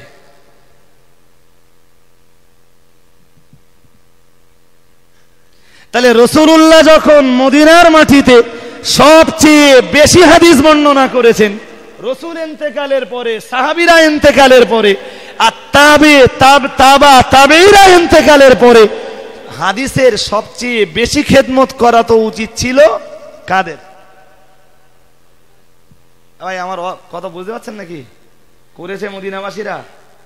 আমি মদিনাবাসীদের নিন্দা করতে বসিনি এখানে, তবে আমার মাথায় ঢুকেছে এটাই, মক্কাবাসীরা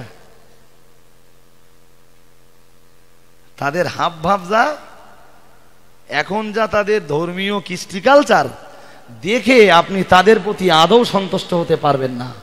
তাদের যা হাব ভাব, এখন নামাজে দাঁড়াচ্ছে এমন ভাবে, এই দেখলে মনে হবে যে যত বেশি জায়গা নিতে পারবে জান্নাতে তার জায়গা তত বেশি। এটা হচ্ছে ওদের নামাজে দাঁড়ানোর সিস্টেম। আপনি নামাজে দাঁড়াতে পারলেন কি পারলেন না ওর কিছু এসে যায় না, প্রচন্ড ভিড়। ও অন্তত এতটা না হলেও এতটা জায়গা নিয়ে দাঁড়াবে। একদম পা দুটো ডান পাটা যদি এই জায়গায় থাকে, বাম পাটা অন্তত 1.5 হাত দূরে রাখবে। যদি বলেন নামাজে একাগ্রতা, মক্কা মদিনার মুসলমানদের নামাজের প্রতি ভক্তি, শ্রদ্ধা, আন্তরিকতা, মহব্বত, জি একটা দৃষ্টান্ত দিচ্ছি। নামাজ পড়তে পড়তে মোবাইল ফোনের সুইচ বন্ধ করা হয় না। আমরা বন্ধ করতাম, ওরা বন্ধ করে না। আমাদের মসজিদগুলোতে লেখা থাকে মোবাইলের সুইচ বন্ধ করবেন, লেখা থাকে না, মোবাইলে চিক দেওয়া থাকে, আমরা যেন মোবাইলগুলো বন্ধ করি। সে দেশে মোবাইলগুলো বন্ধও করা হয় না।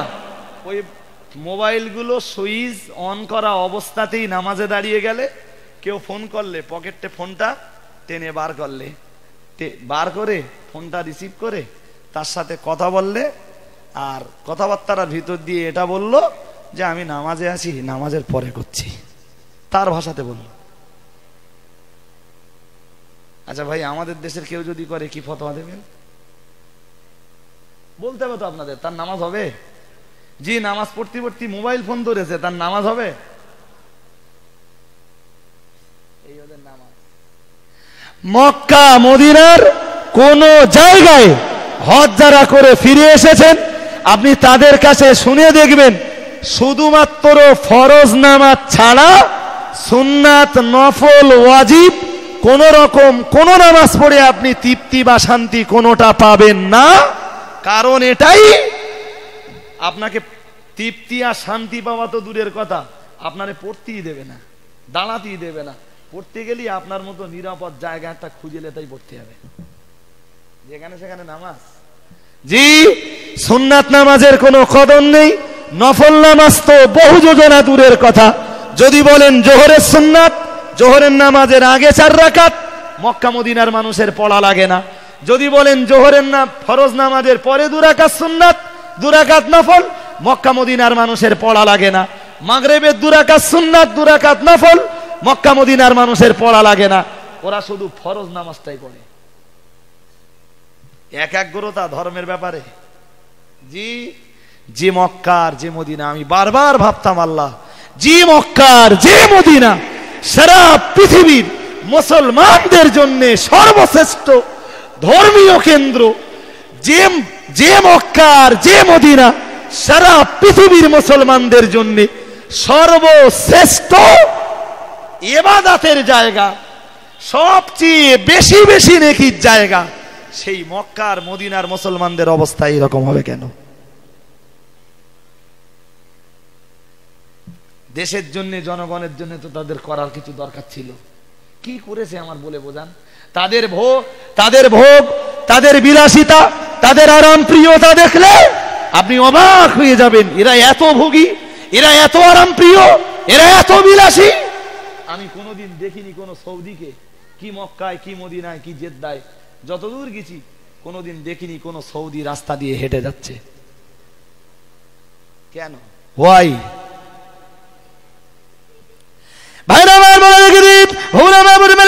আমি মক্কার মদিনাবাসী যারা তাদের নিন্দা করার জন্য বসিনি, তবে সাহাবায়ে কেরামদের কথা আমার বারবার মনে পড়ে।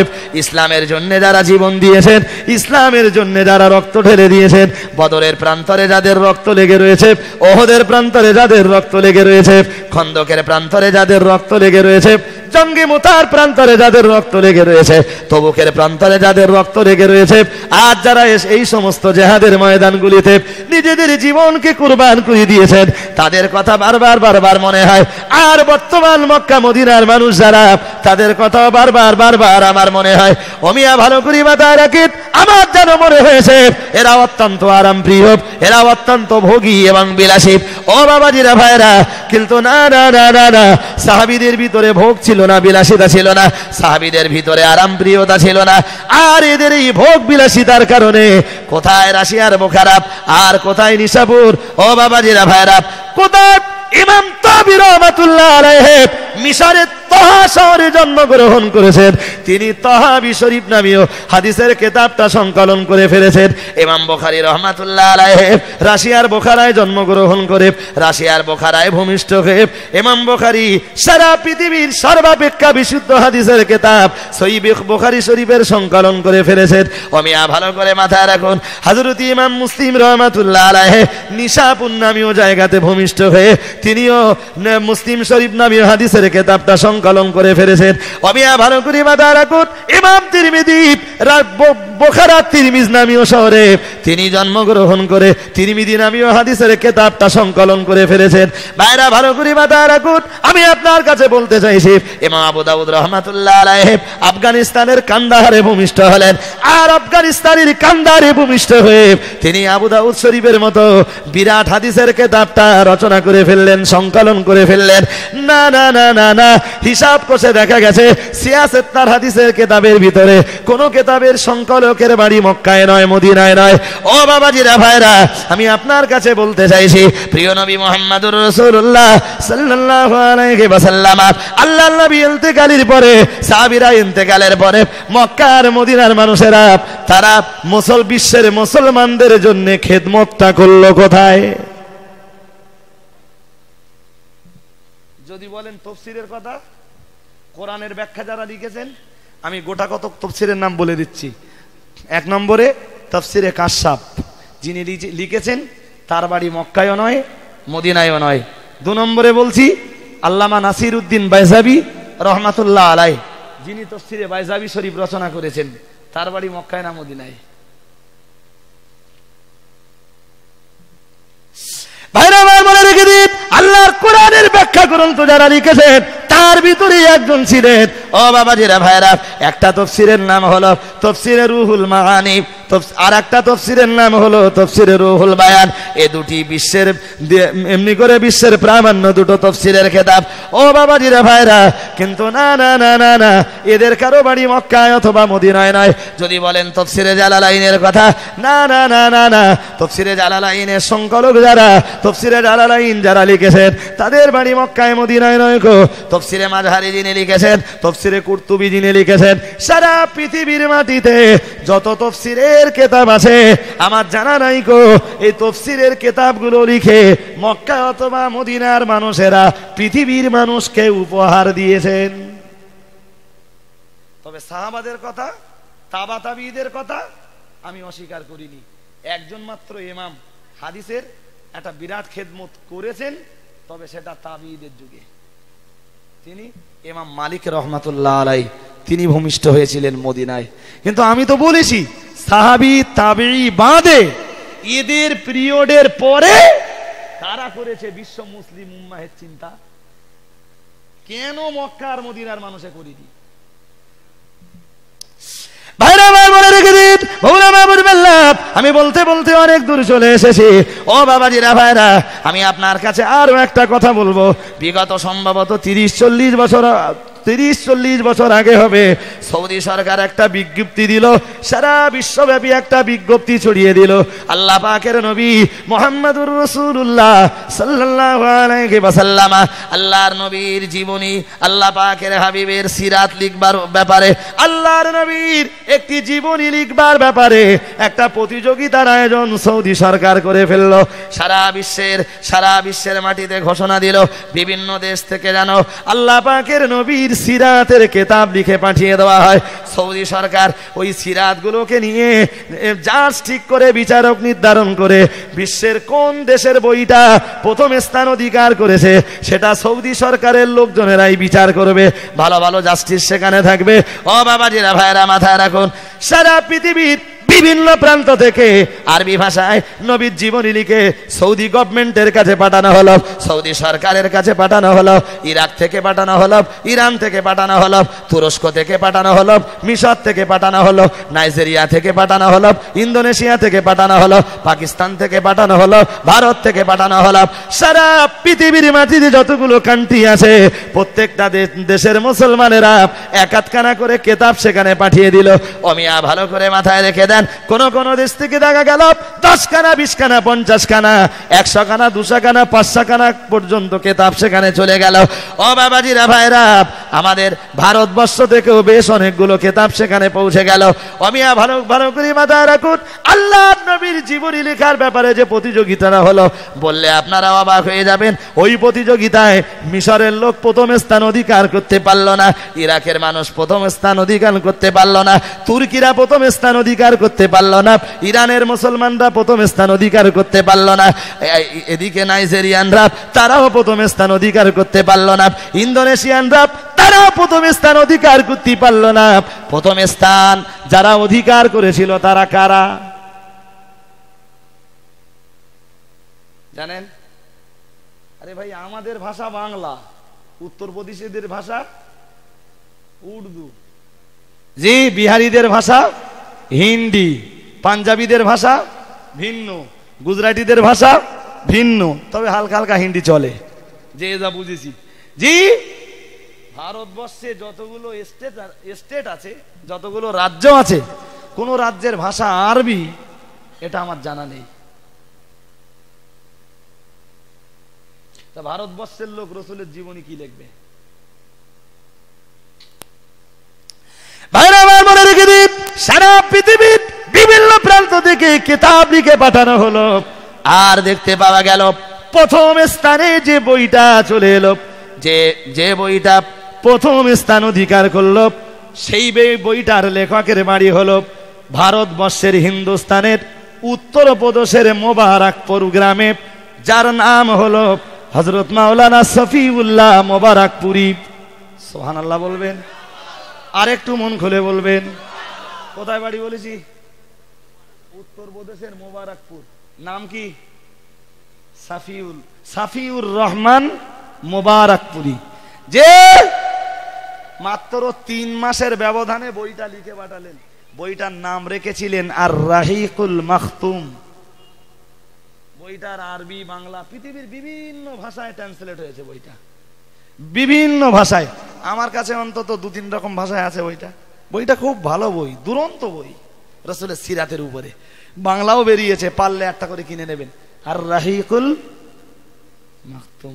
আচ্ছা ভাই, যে দেশে রাসূলুল্লাহ ভূমিষ্ঠ হয়েছেন, আমার বারবার মনের ভিতরে প্রশ্ন জাগে, যে দেশে রাসূলুল্লাহ ভূমিষ্ঠ হয়েছেন সেই দেশের মানুষ প্রথম স্থানটা পেল না কেন?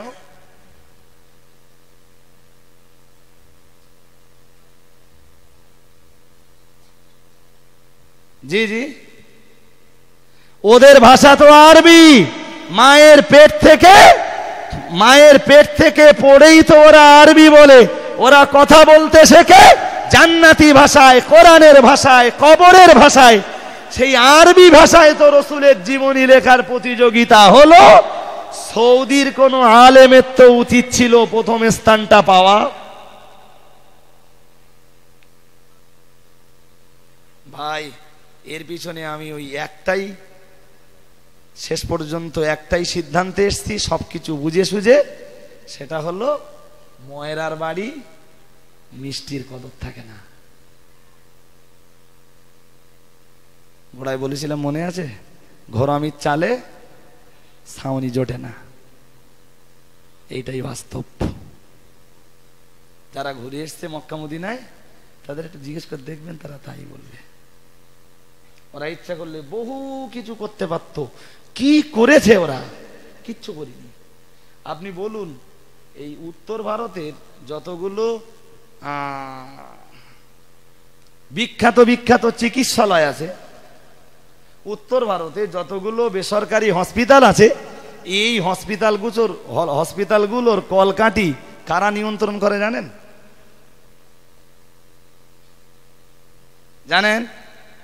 সব খ্রিস্টানদের বলো, এবং খ্রিস্টানরাই এই বেসরকারি চিকিৎসালয় বা বেসরকারি হসপিটালগুলোকে নিয়ন্ত্রণ করে, ওদের তৈরি। আমার বলে বোঝাবেন আপনি ভাই? যদি খ্রিস্টানরা মানুষকে তাদের ধর্মে আহ্বান জানানোর জন্য ভারতবর্ষের মাটিতে এসে এত বড় বড় চিকিৎসালয়, সেবালয় আর বেসরকারি হসপিটালের জন্ম দিতে পারে, সৌদি সরকারকে, সৌদি গভর্নমেন্টকে আল্লাহ পয়সা কম দেননি। 20 টাকার তেল নিলি, পেট্রোল নিলি 32 লিটার 33 লিটার দেয় সৌদিতে। খোদ সৌদির কথা বলছি। 20 টাকার পেট্রোল নিলে 32 লিটার 8 পয়েন্ট পেট্রোল দিলে, 1 লিটার পানির যা দাম, 1 লিটার পেট্রোলের দাম তার চেয়ে অনেক কম। 1 লিটার পানি তো 2 রিয়াল, আর 1 লিটার পেট্রোল 55 পয়সা। আল্লাহ তাআলা কম দেয়নি সৌদি সরকারকে, যে কিন্তু সারা পৃথিবীর মুসলিম উম্মাহের কথা কি ভেবেছে ওরা? খ্রিস্টানরা যদি হসপিটাল করতে পারে, বিশ্বের মাটিতে আজও অনেকগুলি মুসলিম কান্ট্রি আছে, অনেক মুসলিম কান্ট্রি আছে, তারা কেন বিশ্ব মুসলিম উম্মাহের কথা ভাবলো না? খাস করে সৌদি গভর্নমেন্ট কি মনে করলে অন্তত ভারতবর্ষের মতো দেশে, বিশ্বের অন্য অন্য কান্ট্রিগুলোতে একটা একটা করে বিরাট বিরাট হসপিটাল কি তৈরি করে দিতে পারত না? আমি জানি সৌদির মাটিতে, সৌদির হসপিটালে, মক্কা শরীফের মোস্তাশফা নূর হসপিটালে যেদিন আমি গেলাম, হসপিটালটা দেখে আমি বিরাট আনন্দিত। এত পরিষ্কার, জিভ দিয়ে চাটা যাবে, এক বিন্দু দুর্গন্ধ আপনি পাবেন না, এত উন্নত পরিষেবা সৌদির হসপিটালের। কিন্তু বড় আক্ষেপ, বড় দুঃখের সাথে বলছি, সৌদি সরকার কি চেষ্টা করলে পারত না? পৃথিবীর প্রত্যেকটা দেশে দেশে শুধু মুসলিমদের জন্য আর ইসলাম ধর্মের প্রচার আর প্রসারের জন্য বিরাট বড় বড় একটা হসপিটাল তৈরি করে দিতে। মাদার টেরিসার কথা আজও বাঙালিরা স্মরণ করে, ভারতবাসীরা স্মরণ করে। কেন? মাদার টেরিসার নাম, পুরো নাম বাঙালিরা উচ্চারণ করতে গেলে জিহবা আড়িয়ে যায়, কিন্তু তবু মাদার টেরিসা আমাদের কাছে সমাদৃত, আজও সমাদৃত হয়। কেন? আমরা কোথায়? আলেমগুলো শুধু, মাওলানা সাহেবগুলো আমরা একটু নসিহত করি, সারাদিন ওয়াজ করি, সারাদিন ঘুমোই, সন্ধে হয়, সন্ধ্যের পরে বেরোই, যায় দুটো জলসা করলে 4000 4000 8000 দেবে, হইলে যথেষ্ট। জি, আমাদের দেশের মাস্টার ডাক্তাররা কেউ সারাদিন ডাক্তারিতে, কেউ বা মাস্টারিতে সারাদিনটা কাটিয়ে দিলে মুসলিমদের উত্থান আর পতন নিয়ে, জয় আর পরাজয় নিয়ে, সফলতা আর ব্যর্থতা নিয়ে ভাববার সময় কারণ নেই। হাফেজ সাহেব সে কোরআন শরীফ পড়া নিয়ে ব্যস্ত, পীর সাহেব সে তদবির করা, পানিতে ফু দেওয়া, তেলে ফু দেওয়া, কিছু নজরানা নেওয়া, এইসব কাজে ব্যস্ত। কি করবি? জনগণের কাজ। কিন্তু আপনি কি জানেন? আপনি কার কথা বলবেন? যদি বলেন মাদার টেরিসার কথা, মাদার টেরিসাকে যদি সেবা শিখিয়ে থাকেন, মানব সেবা যদি শিখিয়ে থাকেন, শিখিয়েছেন তো হযরত মুহাম্মদ সাল্লাল্লাহু আলাইহি ওয়াসাল্লাম। মাদার টেরিসা মানব সেবা শিখেছেন তো হযরত মুহাম্মদ সাল্লাল্লাহু আলাইহি ওয়াসাল্লামের কাছে স্বামী বিবেকানন্দ যদি মানব সেবা শিখে থাকেন, শিখেছেন তো হযরত মুহাম্মদ সাল্লাল্লাহু আলাইহি ওয়াসাল্লামের কাছে। রাজা রামমোহন রায় যদি সেবা শিখে থাকেন, মানব সেবা শিখিয়েছেন তো হযরত মুহাম্মদ সাল্লাল্লাহু আলাইহি ওয়াসাল্লাম। রামকৃষ্ণ পরমহংসদেব যদি মানব সেবা শিখে থাকেন, তাকেও তো শিখিয়েছেন হযরত মুহাম্মদ সাল্লাল্লাহু আলাইহি ওয়াসাল্লাম।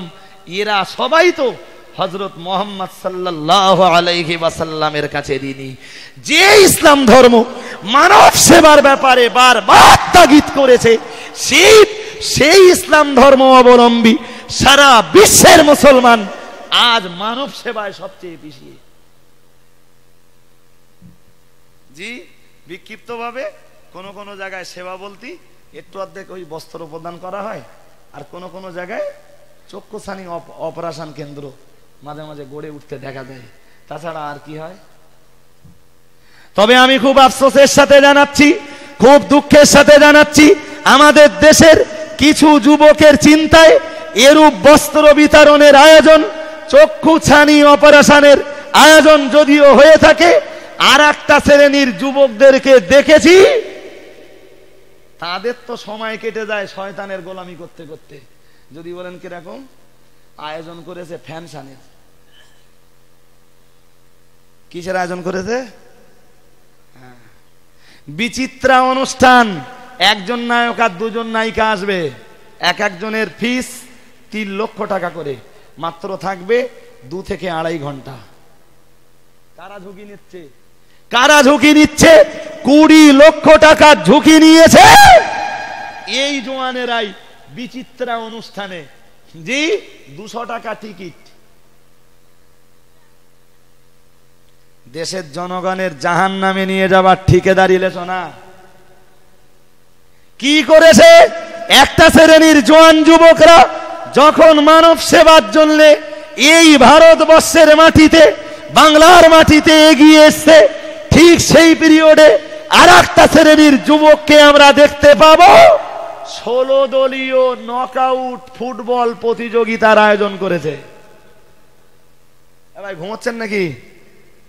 কদল বলেছি, ডে নাইট হবে, লিখে দেশে মাঝে মাঝে ড্যান্স হবে। কি ব্যবস্থা রে! যে কখনো কখনো দেখি লিখেছে, পোস্টারে লিখে দেছে এই খেলার আয়োজন করা হয়েছে, টিকিটের ব্যবস্থা করা হয়েছে, এলাকার একটা ক্যান্সার রোগীর কিছু টাকা দরকার, এই খেলাটা দেখে যে টাকা বাঁচবে সেই লোকটারে দেওয়া হবে। এটি সব হবে, মানে সব হবে তো। বিচিত্রা অনুষ্ঠানের আয়োজন করেছে ক্যান্সার রোগীদের জন্য। ক্যান্সার ধর্ম করতেছে, সেবা, এর নাম সেবা। জি, যারা করতেছে তারা কারা? তারা মুসলমান।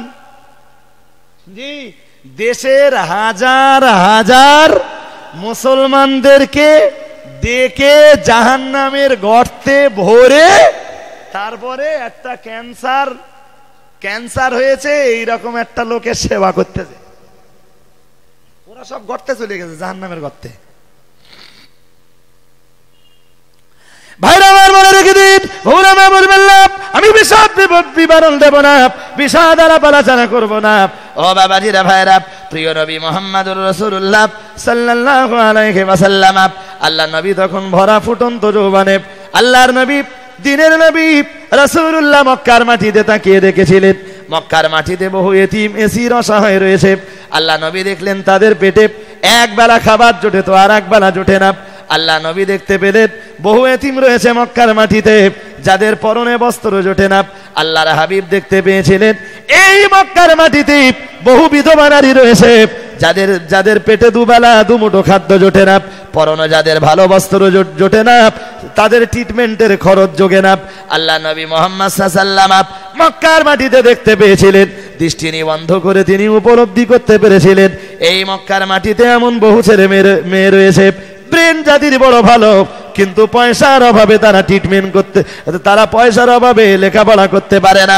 অমিয়া ভালো করে মাথায় রাখুন, দিনের নবী মুহাম্মদুর রাসূলুল্লাহ সাল্লাল্লাহু আলাইহি ওয়াসাল্লাম এই চিত্রগুলো দেখলেন, নবী আল্লাহর হাবিব এই চিত্রগুলো দেখলে মক্কার জওয়ান যুবক ছেলেদের ডাক দিয়ে বললেন, এ মক্কার জওয়ান ছেলেরা, কে কোথায় আছো, চলে এসো তোমরা।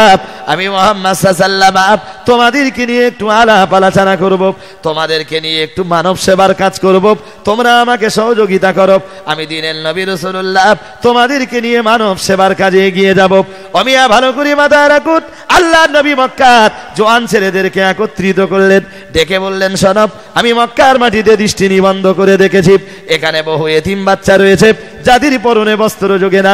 তোমরা যদি আমাকে সহযোগিতা করো, আমি মুহাম্মদ সাল্লাল্লাহু আলাইহি ওয়াসাল্লাম মনে হয় তাদের পরনে বস্ত্রের ব্যবস্থা করে দিতে পারবো।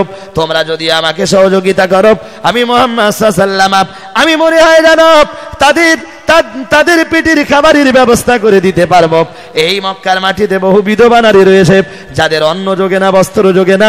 তোমরা যদি আমাকে সহযোগিতা করো, আমি মুহাম্মদ সাল্লাল্লাহু আলাইহি ওয়াসাল্লাম তাদের পাশে দাঁড়িয়ে তাদের মনে সহযোগিতা করতে পারবো। অমিয়া ভালো করে মাথায় রাখুন, আল্লাহ নবী দিনের নবী রাসূলুল্লাহ বলেছিলেন, হে মক্কার জওয়ান ছেলেরা, এই মক্কার মাটিতে আমি মুহাম্মদ দৃষ্টি নিবন্ধ করে দেখেছি, উপলব্ধি করেছি, এই মক্কার মাটিতে আজও বহু এমনি করে গরিব পরিবারের বহু মানুষ রয়েছেন যারা বছরের পর বছর রোগ যাতনাকে ভোগ করে চলেছেন, বিছানা থেকে উঠতে পারেন না। আল্লাহ নবী বললেন, শোনো, আমি মুহাম্মদ সাল্লাল্লাহু আলাইহি ওয়াসাল্লাম ভেবে দেখেছি, তোমরা যদি আমার পাশে দাঁড়াও, সহযোগিতা করো, আমি মুহাম্মদ সাল্লাল্লাহু আলাইহি ওয়াসাল্লাম এরকম দুস্থ অভাবকৃষ্ট রুগ্ন ব্যক্তি যারা, অসুস্থ ব্যক্তি যারা, তাদের পাশে দাঁড়িয়ে আমি মনে হয় তাদের ট্রিটমেন্টের খরচ যোগাতে পারবো। তোমরা আমাকে সহযোগিতা করো, আমি মুহাম্মদ সাল্লাল্লাহু আলাইহি ওয়াসাল্লাম আমাকে তোমরা সাহায্য করো, আমার প্রতি সহানুভূতিশীল হয়ে বলো, এসো আমরা সম্মিলিতভাবে কাজ করি, আমরা একটু সেবার কাজে এগিয়ে যাই। ওমিয়া ভালো করে মাথায় রাখুন, আল্লাহর নবী ওই জোয়াল বয়সী আল্লাহর হাবিব মক্কার জওয়ানদেরকে ছেলেদেরকে নিয়ে একটা ক্লাব তৈরি করলেন, একটা সমিতি তৈরি করলেন, যে সমিতিটার নাম দিলেন হেল্পফুল ফুতুল সমিতি। অমিয়া ভালো করে মাথায় রাখুন, এই সমিতির কাজ হলো এতিম এসির অভাব কৃষ্ট দরিদ্র যারা, তাদের পাশে দাঁড়িয়ে তাদের সহযোগিতা করা, তাদের ক্ষুধার যন্ত্রণা নিবারণের ব্যবস্থা করা, তাদের বস্ত্রের ব্যবস্থা করা, অন্যের যোগান দেওয়া, আর অসুস্থদের ট্রিটমেন্টের ব্যবস্থা করা। আর যেসব মেয়েদের বিয়ে হয় না, দিনের নবী রাসূলুল্লাহ বলেছিলেন, তোমরা আমার পাশে দাঁড়াও, আমি তোমাদেরকে সঙ্গে করে নিয়ে এই মক্কার মাটি থেকে চাঁদা পয়সা তুলে আমি অন্তত তাদের জন্য একটু বিয়ের ব্যবস্থা করতে পারি কিনা চেষ্টা করব। অমিয়া ভালো করে মাথায় রাখুন, দিনের নবী রাসূলুল্লাহ এদেরকে নিয়ে একটা সমিতি তৈরি করলেন। ও বাবাজিরা, ভাইরা, এই সমিতি বছরের পর বছর সেবা করতে লাগলো, মক্কাবাসীদেরকে খেদমত করতে লাগলো। ভুল আমায় বুঝবেন না, আমি আপনাদেরকে বিনয় করে বলবো, খাস করে জওয়ান যুবক যত ভাইরা বসেছেন, আল্লাহর নবী 1500 বছর আগে আপনার মতো বড় যৌবনে রাসূলুল্লাহকে লাভ করেছেন, সমিতি করেছেন। দিনের নবী মুহাম্মদ সাল্লাল্লাহু আলাইহি ওয়াসাল্লাম শুধু মানব সেবা করেছেন, গান বাজনার আড্ডায় মুহাম্মদ সাল্লাল্লাহু আলাইহি ওয়াসাল্লাম জীবনে গেলেন না। আল্লাহ পাকের নবী, আল্লাহ পাকের হাবিব নোংলা অন্যায় কাজের সংস্পর্শে মোটেই গেলেন না।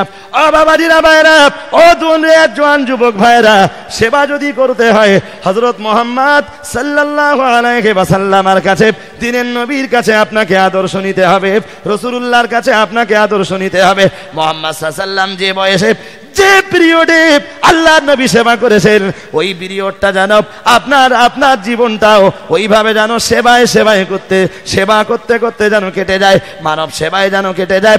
ও মিয়া, আমাদের দেশের জওয়ান ছেলেরা 2 ঘন্টা যদি সময় পেয়েছে, ক্যারাম বোর্ড পিটতে আর খৈনিতে বাড়ি মারতে চলে যায়। আমাদের দেশের জওয়ান যুবক ছেলেরা যদি 2 ঘন্টা সময় পেয়েছে, বিশ্বকাপ ক্রিকেট খেলা শুরু হয়েছে, সেখানে টিভি চ্যানেলের সামনে বসে পড়েছে, বিশ্বকাপ ফুটবল খেলা শুরু হয়েছে, টিভি চ্যানেলের সামনে বসে পড়েছে। অমিয়া ভালো করে মাথায় রাখুন, আমাদের দেশের ছেলেদের দেখতে পাওয়া যায় 2 ঘন্টা সময় পেয়েছে, 2 ঘন্টা সময় পেয়েছে, তাসের আড্ডায় বসে পড়েছে, নারীবাজিতে মত্ত হয়েছে, মেয়েদেরকে নিয়ে নানান রকম কটূক্তি শুরু করেছে। ও দুনিয়ার জওয়ান যুবক ভাইরা, হাসরের ময়দানে নবী মুহাম্মদুর রাসূলুল্লাহ সাল্লাল্লাহু আলাইহি ওয়াসাল্লামের প্রিয় উম্মত বলে যদি আপনার পরিচয় দিতে হয়, রাসূলুল্লাহর উম্মত বলে যদি রাসূলুল্লাহর কাছে যে আপনাকে দাঁড়াতে হয়, তাহলে অবিলম্বে রাসূলুল্লাহ জওয়ান বয়সে তিনি যে কাজের ভিতর দিয়ে তার জওয়ান বয়সটাকে কাটিয়ে দিয়েছেন, আপনি পাপের রাজ্যকে বর্জন করে অবিলম্বে আপনার জওয়ান বয়সটা ওই রাস্তায় কাটিয়ে দেওয়ার চেষ্টা করুন। ভাই একটা হাদিস রয়েছে খুব মারাত্মক। কি হাদিস? হাদিসটা বলছি। রাসূল একটা হাদিসে বলেছেন শাবাবু শুবাতুম মিনাল জুনুন, যার বাংলা মানে যৌবন বয়স তো পাগলামির একটা অংশ। কিসের অংশ বলেছি? একটা হাদিসে বলেছেন তার মানে যৌবন বয়সে খানিকটা পাগলামি হয়ে যায়, খুব হিংস্র সময়। ভাইরা আমার মনে রেখে দিন, উলামা বলবেন না দিনের নবী মুহাম্মদুর রাসূলুল্লাহ সাল্লাল্লাহু আলাইহি ওয়াসাল্লাম ১৫০০ বছর আগে জানিয়েছেন, ওগো দুনিয়ার মানুষ মনে রাখো, আমি মুহাম্মদুর রাসূলুল্লাহ সাল্লাল্লাহু আলাইহি ওয়াসাল্লাম বলে দিলাম, ওয়াশাবুহুম শাতিরুন ওয়া শাইখুহুম লা ইয়ামুরুহুম বিল মারুফি ওয়া লা ইয়ানহাহুম আনিল মুনকার আও কামা ক্বালা আলাইহিস সালাম। প্রিয় নবী মুহাম্মদুর রাসূলুল্লাহ সাল্লাল্লাহু আলাইহি ওয়াসাল্লাম সারা দুনিয়ার মানুষগুলোকে জানিয়েছেন, দুনিয়ার মানুষ মনে রাখো, আমি মুহাম্মদুর রাসূলুল্লাহ সাল্লাল্লাহু আলাইহি ওয়াসাল্লাম বলে দিলাম, ওয়াশাবুহুম শাতিরুন, শেষ জামানার জওয়ানগুলো হবে ধোঁকাবাজ। ও বাবাজিরা ভাইরা, ওই হাদিসের প্রথম অংশে রাসূলুল্লাহ বলেছেন শেষ জামানায়, আখিরি জামানার যুবকগুলো হবে ধোঁকাবাজ। ও ভাইরা, কিন্তু রাসূলুল্লাহ ১৫০০ বছর আগে আখিরি জামানার, শেষ জামানার যুবকগুলোকে ধোঁকাবাজ বলে কেন ঘোষণা দিয়েছেন? ও ভাইরা ভালো করে মাথায় রাখুন, আসল বিষয়টি অন্য কিছুই নয়। জওয়ানের উপরে অনেক দায়িত্ব ছিল, জওয়ানের দায়িত্ব ছিল এটাই, নিজে নামাজ পড়া, গ্রামের যে ছেলেগুলো নামাজ পড়ে না বারবার তাদেরকে তাগিদ করা, চলো মসজিদে যাই, কতদিন বেনামাজি থাকবে? ও বাবাজিরা ভাইরা, গ্রামের জওয়ান ছেলেগুলোর দায়িত্ব ছিল গান শোনা বন্ধ করে দেওয়া, এবং গ্রামের যে ছেলেগুলো গান শোনে তাদেরকে গান শুনতে নিষেধ করা। এ সর্বনাশ তোমরা করো না কো, ইসলাম শরিয়াত গান শুনতে মানা করে দিয়েছে, কেন তোমরা এ সর্বনাশ করে ফেলছো? ও বাবাজিরা ভাইরা, জওয়ান ছেলেগুলোর দায়িত্ব ছিল এটাই, নিজে মদ থেকে পরেজ করে গ্রামে যে মাতালগুলো রয়েছে বারবার তাদেরকে তাগিদ করা, না মদ তোমরা পান করো না গো। আমরা কমিটি করেছি, আমরা সিদ্ধান্ত নিয়েছি, আমাদের গ্রামে রাতের অন্ধকারে কাউকে আমরা মদ পান করে ঢুকতে দেব না। কেউ যদি মদ খেয়েছে জানতে পারি, এরপরে আমরা তার কঠোর শাস্তির ব্যবস্থা করব। আমাদের এলাকাটা হবে সম্পূর্ণ এক ইসলামী পরিবেশ। আমরা মুসলমান বলে যখন পরিচয় দিয়েছি, আমরা এমনি করে ইসলামী পরিবেশ নিয়ে বাঁচতে চাই। ও বাবাজিরা ভাইরা, ভোলামায় বুঝবেন না গো, কিন্তু সে জওয়ান নামাজ পড়ে না গো, সে জওয়ান অন্যকে মদ পান করতে নিষেধ করবে কি? তার হাতে, তার নিজের হাতেই মদের বোতল উঠেছে। ও ভাইরা আমার মাথায় রাখুন, সে অন্যকে সিগারেট খেতে আর বিড়ি খেতে মানা করবে কি? তার হাতে বিড়ি আর সিগারেট উঠে গেছে। ও ভাইরা ভালো করে মাথায় রাখুন, আমি আপনার কাছে বলতে চাইছি, জওয়ানের দায়িত্ব ছিল এমনি করে পাড়ার সমস্ত জওয়ান ছেলেগুলোকে একত্রিত করে, এলাকার পাড়ার গ্রামের যে মেয়েটা বিয়ে হয় না, ওই মেয়েটার জন্য কিছু চাঁদা পয়সা তুলে অন্তত ওই মেয়েটার বিয়ের জন্য একটা ব্যবস্থা করে দেওয়া। কিন্তু না, জওয়ান সেও দায়িত্বটা পালন করলো না গো। ওগা ভাইরা ভালো করে মাথায় রাখুন, গ্রামে কত অসুস্থ মানুষ রয়েছেন, যারা বছরের পর বছর রোগ যন্ত্রণাকে নিয়ে মাথায় করে নিয়ে বহন করে চলেছেন, অথচ ডাক্তার দেখানোর মতো পয়সা নেই গো। জওয়ানের দায়িত্ব ছিল পাড়া থেকে, এলাকা থেকে, গ্রাম থেকে পয়সা তুলে ওই লোকটাকে সঙ্গে করে নিয়ে অন্তত ট্রিটমেন্টের ব্যবস্থা করে দেওয়া, ওষুধ কেনা পয়সার ব্যবস্থা করে দেওয়া। না, জওয়ান সে কাজটাও করলো না। কত ছেলে, কত নারী আর কত পুরুষের পরনে বলো বস্ত্র জোটে না, কাপড় জোটে না। জওয়ানের দায়িত্ব ছিল চাঁদা পয়সা তুলে অন্তত তাদের জন্য একটু পরনের বস্ত্রের ব্যবস্থা করা। ও বাবাজিরা ভাইরা, জওয়ান সেও দায়িত্বটা যখন পালন করলো না, জওয়ানের দায়িত্ব ছিল আরো কত, কিন্তু জওয়ান একটাও দায়িত্ব পালন করলো না। ও ভাইরা, আজও খুঁজলে গ্রামে পাওয়া যাবে, ছেলেটা ক্লাস 5 থেকে 6-এ উঠেছে, তখনও প্রথম স্থান অধিকার করেছে, তখনও এক রোল, কিন্তু বাপ বেঁচে নেই গো, মা তাকে দর্জি কাজে লাগিয়ে দিয়েছে, ছেলেটার লাইফ নষ্ট হয়ে গেছে। ও ভাইরা, গ্রামের জওয়ান যুবক ছেলেগুলোর দায়িত্ব ছিল ওই ছেলেটার জন্য কিছু টাকা পয়সা চাঁদা তুলে অন্তত ছেলে ছেলেটার পড়াশুনো যাতে নষ্ট না হয় সেই সুব্যবস্থাটুকু করে দেওয়া। জোয়ানের এতগুলো দায়িত্বের একটাও যখন পালন করলো না গো, বরং জোয়ান যখন শুধু ক্যারাম বোর্ডের আড্ডায়, টিভির আড্ডায়, গানের আড্ডায় আর তাসের আড্ডায়, বিড়ির আড্ডায় আর সিগারেটের আড্ডায় জোয়ান যখন ঘন্টার পর ঘন্টা সময় কাটিয়েছে, জোয়ান যখন তার নৈতিক দায়িত্বগুলোকে পালন করলো না, সেজন্যই তো 1500 বছর আগে রাসূলুল্লাহ শেষ জামানার যুবকগুলোকে ধোঁকাবাজ বলে অভিহিত করেছেন।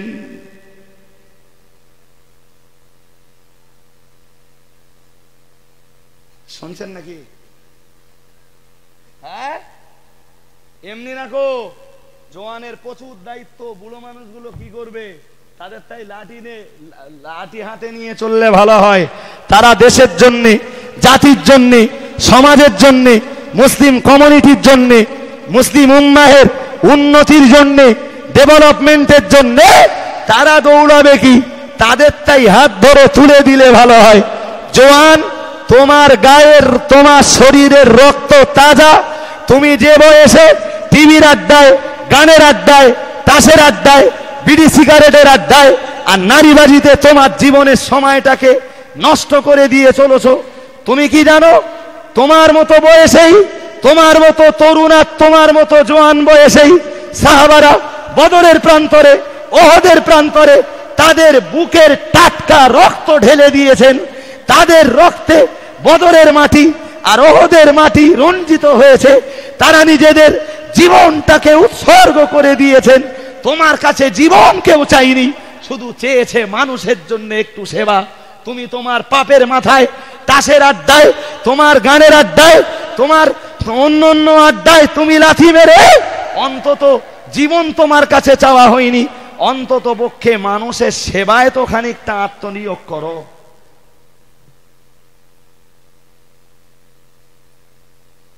ভাই, আমার কথা শুনছেন নাকি? যুবক ভাইরা আমার দাউদ করতেও পারে, নাও পারে,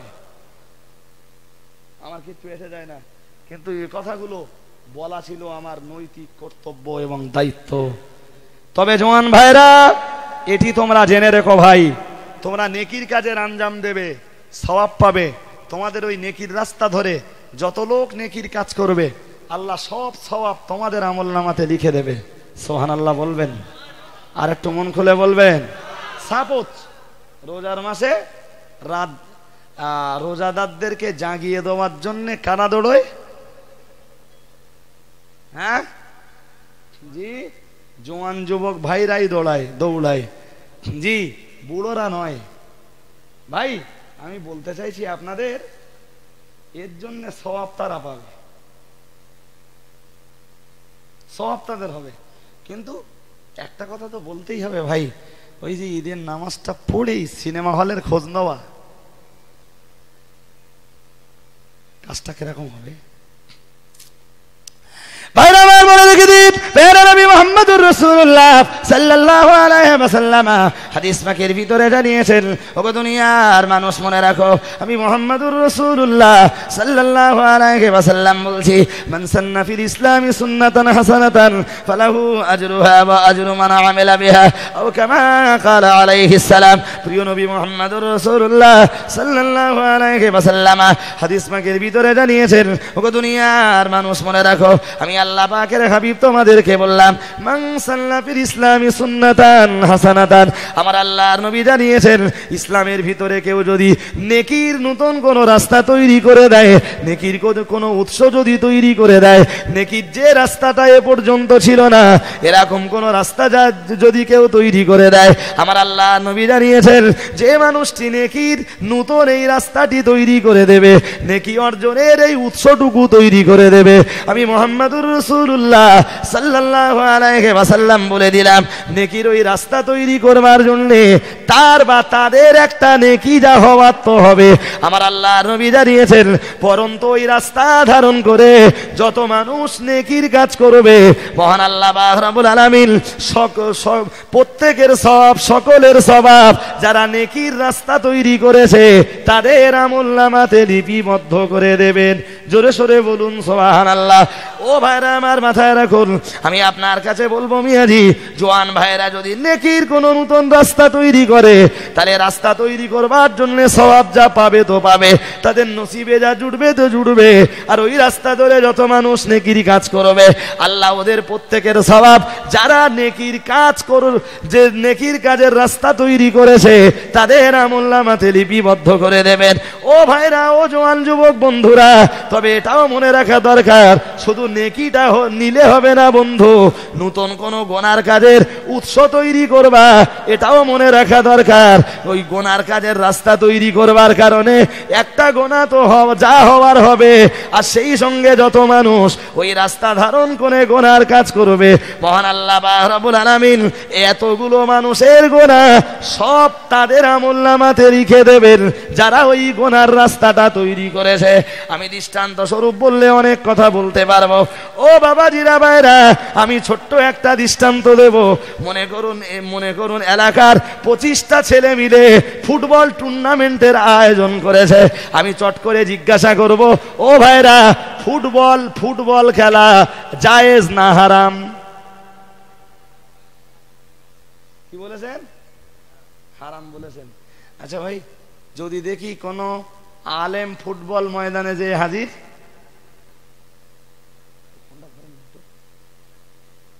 জায়েজ হয়ে যাবে? না জায়েজ হবে। কোন হাফেজ, মাওলানা, ইমাম, মুয়াজ্জিন, কারি, মুফতি যেই যাক, শরিয়াতের হুকুম বদলাবে? জি, আলেম যদি চিটিংবাজি করে শরিয়াতের মসলা পাল্টে যাবে? হ্যাঁ না বলেন, তাড়াতাড়ি বলেন। পাল্টে যাবে? আলেম যদি চিটফান্ডে নেমে যায়, চিটফান্ড জায়েজ হয়ে যাবে? হবে না? আলেম করতেছে। ভাইরা আমার মনে রেখে দিন, আমি বলতে বলতে অনেক দূর চলে এসেছি। ও বাবাজিরা ভাইরা, না না না না না, কোন স্থান শরিয়াতের দলিল নয় গো। ও ভাইরা ভালো করে মাথায় রাখুন, না কোন জায়গা শরিয়াতের দলিল নয় গো, বিশেষ কোন ব্যক্তি শরিয়াতের দলিল নয় গো, কোন পীর সাহেব শরিয়াতের দলিল নয় গো, না না না, কোন আলেম, হাফেজ, মাওলানা, ইমাম, মুয়াজ্জিন শরিয়াতের দলিল নয় গো। সুতরাং আলেম, হাফেজ, মাওলানা, কারি, ইমাম, মুয়াজ্জিন আর পীরজাদা যেটাই করবে সেটাই শরিয়াতের দলিল মনে করবেন, ওটি কোশ্চিন কালেও চলতে পারে না। আলেম চিটফান্ডে জড়িয়েছে মানে চিটফান্ড আপনার জন্য জায়েজ হবে, এ চিন্তার এ কল্পনাটা একেবারেই না করা ভালো। ওগো ভাইরা, আমি আপনার কাছে বলতে চাইছি, ফুটবল খেলা আপনারাই বলেছেন হারাম। এখন 10টা ছেলে মিলে ফুটবল টুর্নামেন্টের আয়োজন করেছে, কিংবা এলাকার 20টা ছেলে মিলে ফুটবল টুর্নামেন্টের আয়োজন করেছে, তাহলে ফুটবল খেলা যখন হারাম, দেখাটাও তো হারাম হবে। ও বাবাজিরা ভাইরা, তাহলে হিসাব অনুযায়ী বলতে পারা যায়, এখনো একটা ফুটবল টুর্নামেন্টের আয়োজন যারা করেছে তাদের গোনা যা হওয়ার তো হবে, আর যত মানুষ দেখবে এদের গোনাগুলো নেবে কারা? ভাই, আমি বলতে বলতে অনেকটাই বলে ফেলেছি। দেখতে দেখতে মুফতি সাহেব হুজুর এসছেন, একটু তাকবীর দেবেন। নারায়ে তাকবীর, আর একটু জোর করে নারায়ে তাকবীর। সিলসিলায়ে ফুরফুরা শরীফ, সিলসিলায়ে ফুরফুরা শরীফ, মুফতি সাহেব হুজুর কিবলা, নারায়ে তাকবীর। যারা ছড়িয়ে ছিটিয়ে রয়েছেন, মেহেরবানি করে একটু বসুন মাহফিলে। জি, যারা দাঁড়িয়ে রয়েছেন ভাই, দাঁড়িয়ে না থেকে এখনো বোধহয় বসবার জায়গা আছে, সামনে আছে, ঘুরে আসেন না, বসেন। ঠান্ডা মাথায় ধীর স্থির ভাবে অজনসিহত আপনারা শুনতে থাকুন। মহব্বত করে দরুদ শরীফ পড়ুন। আল্লাহুম্মা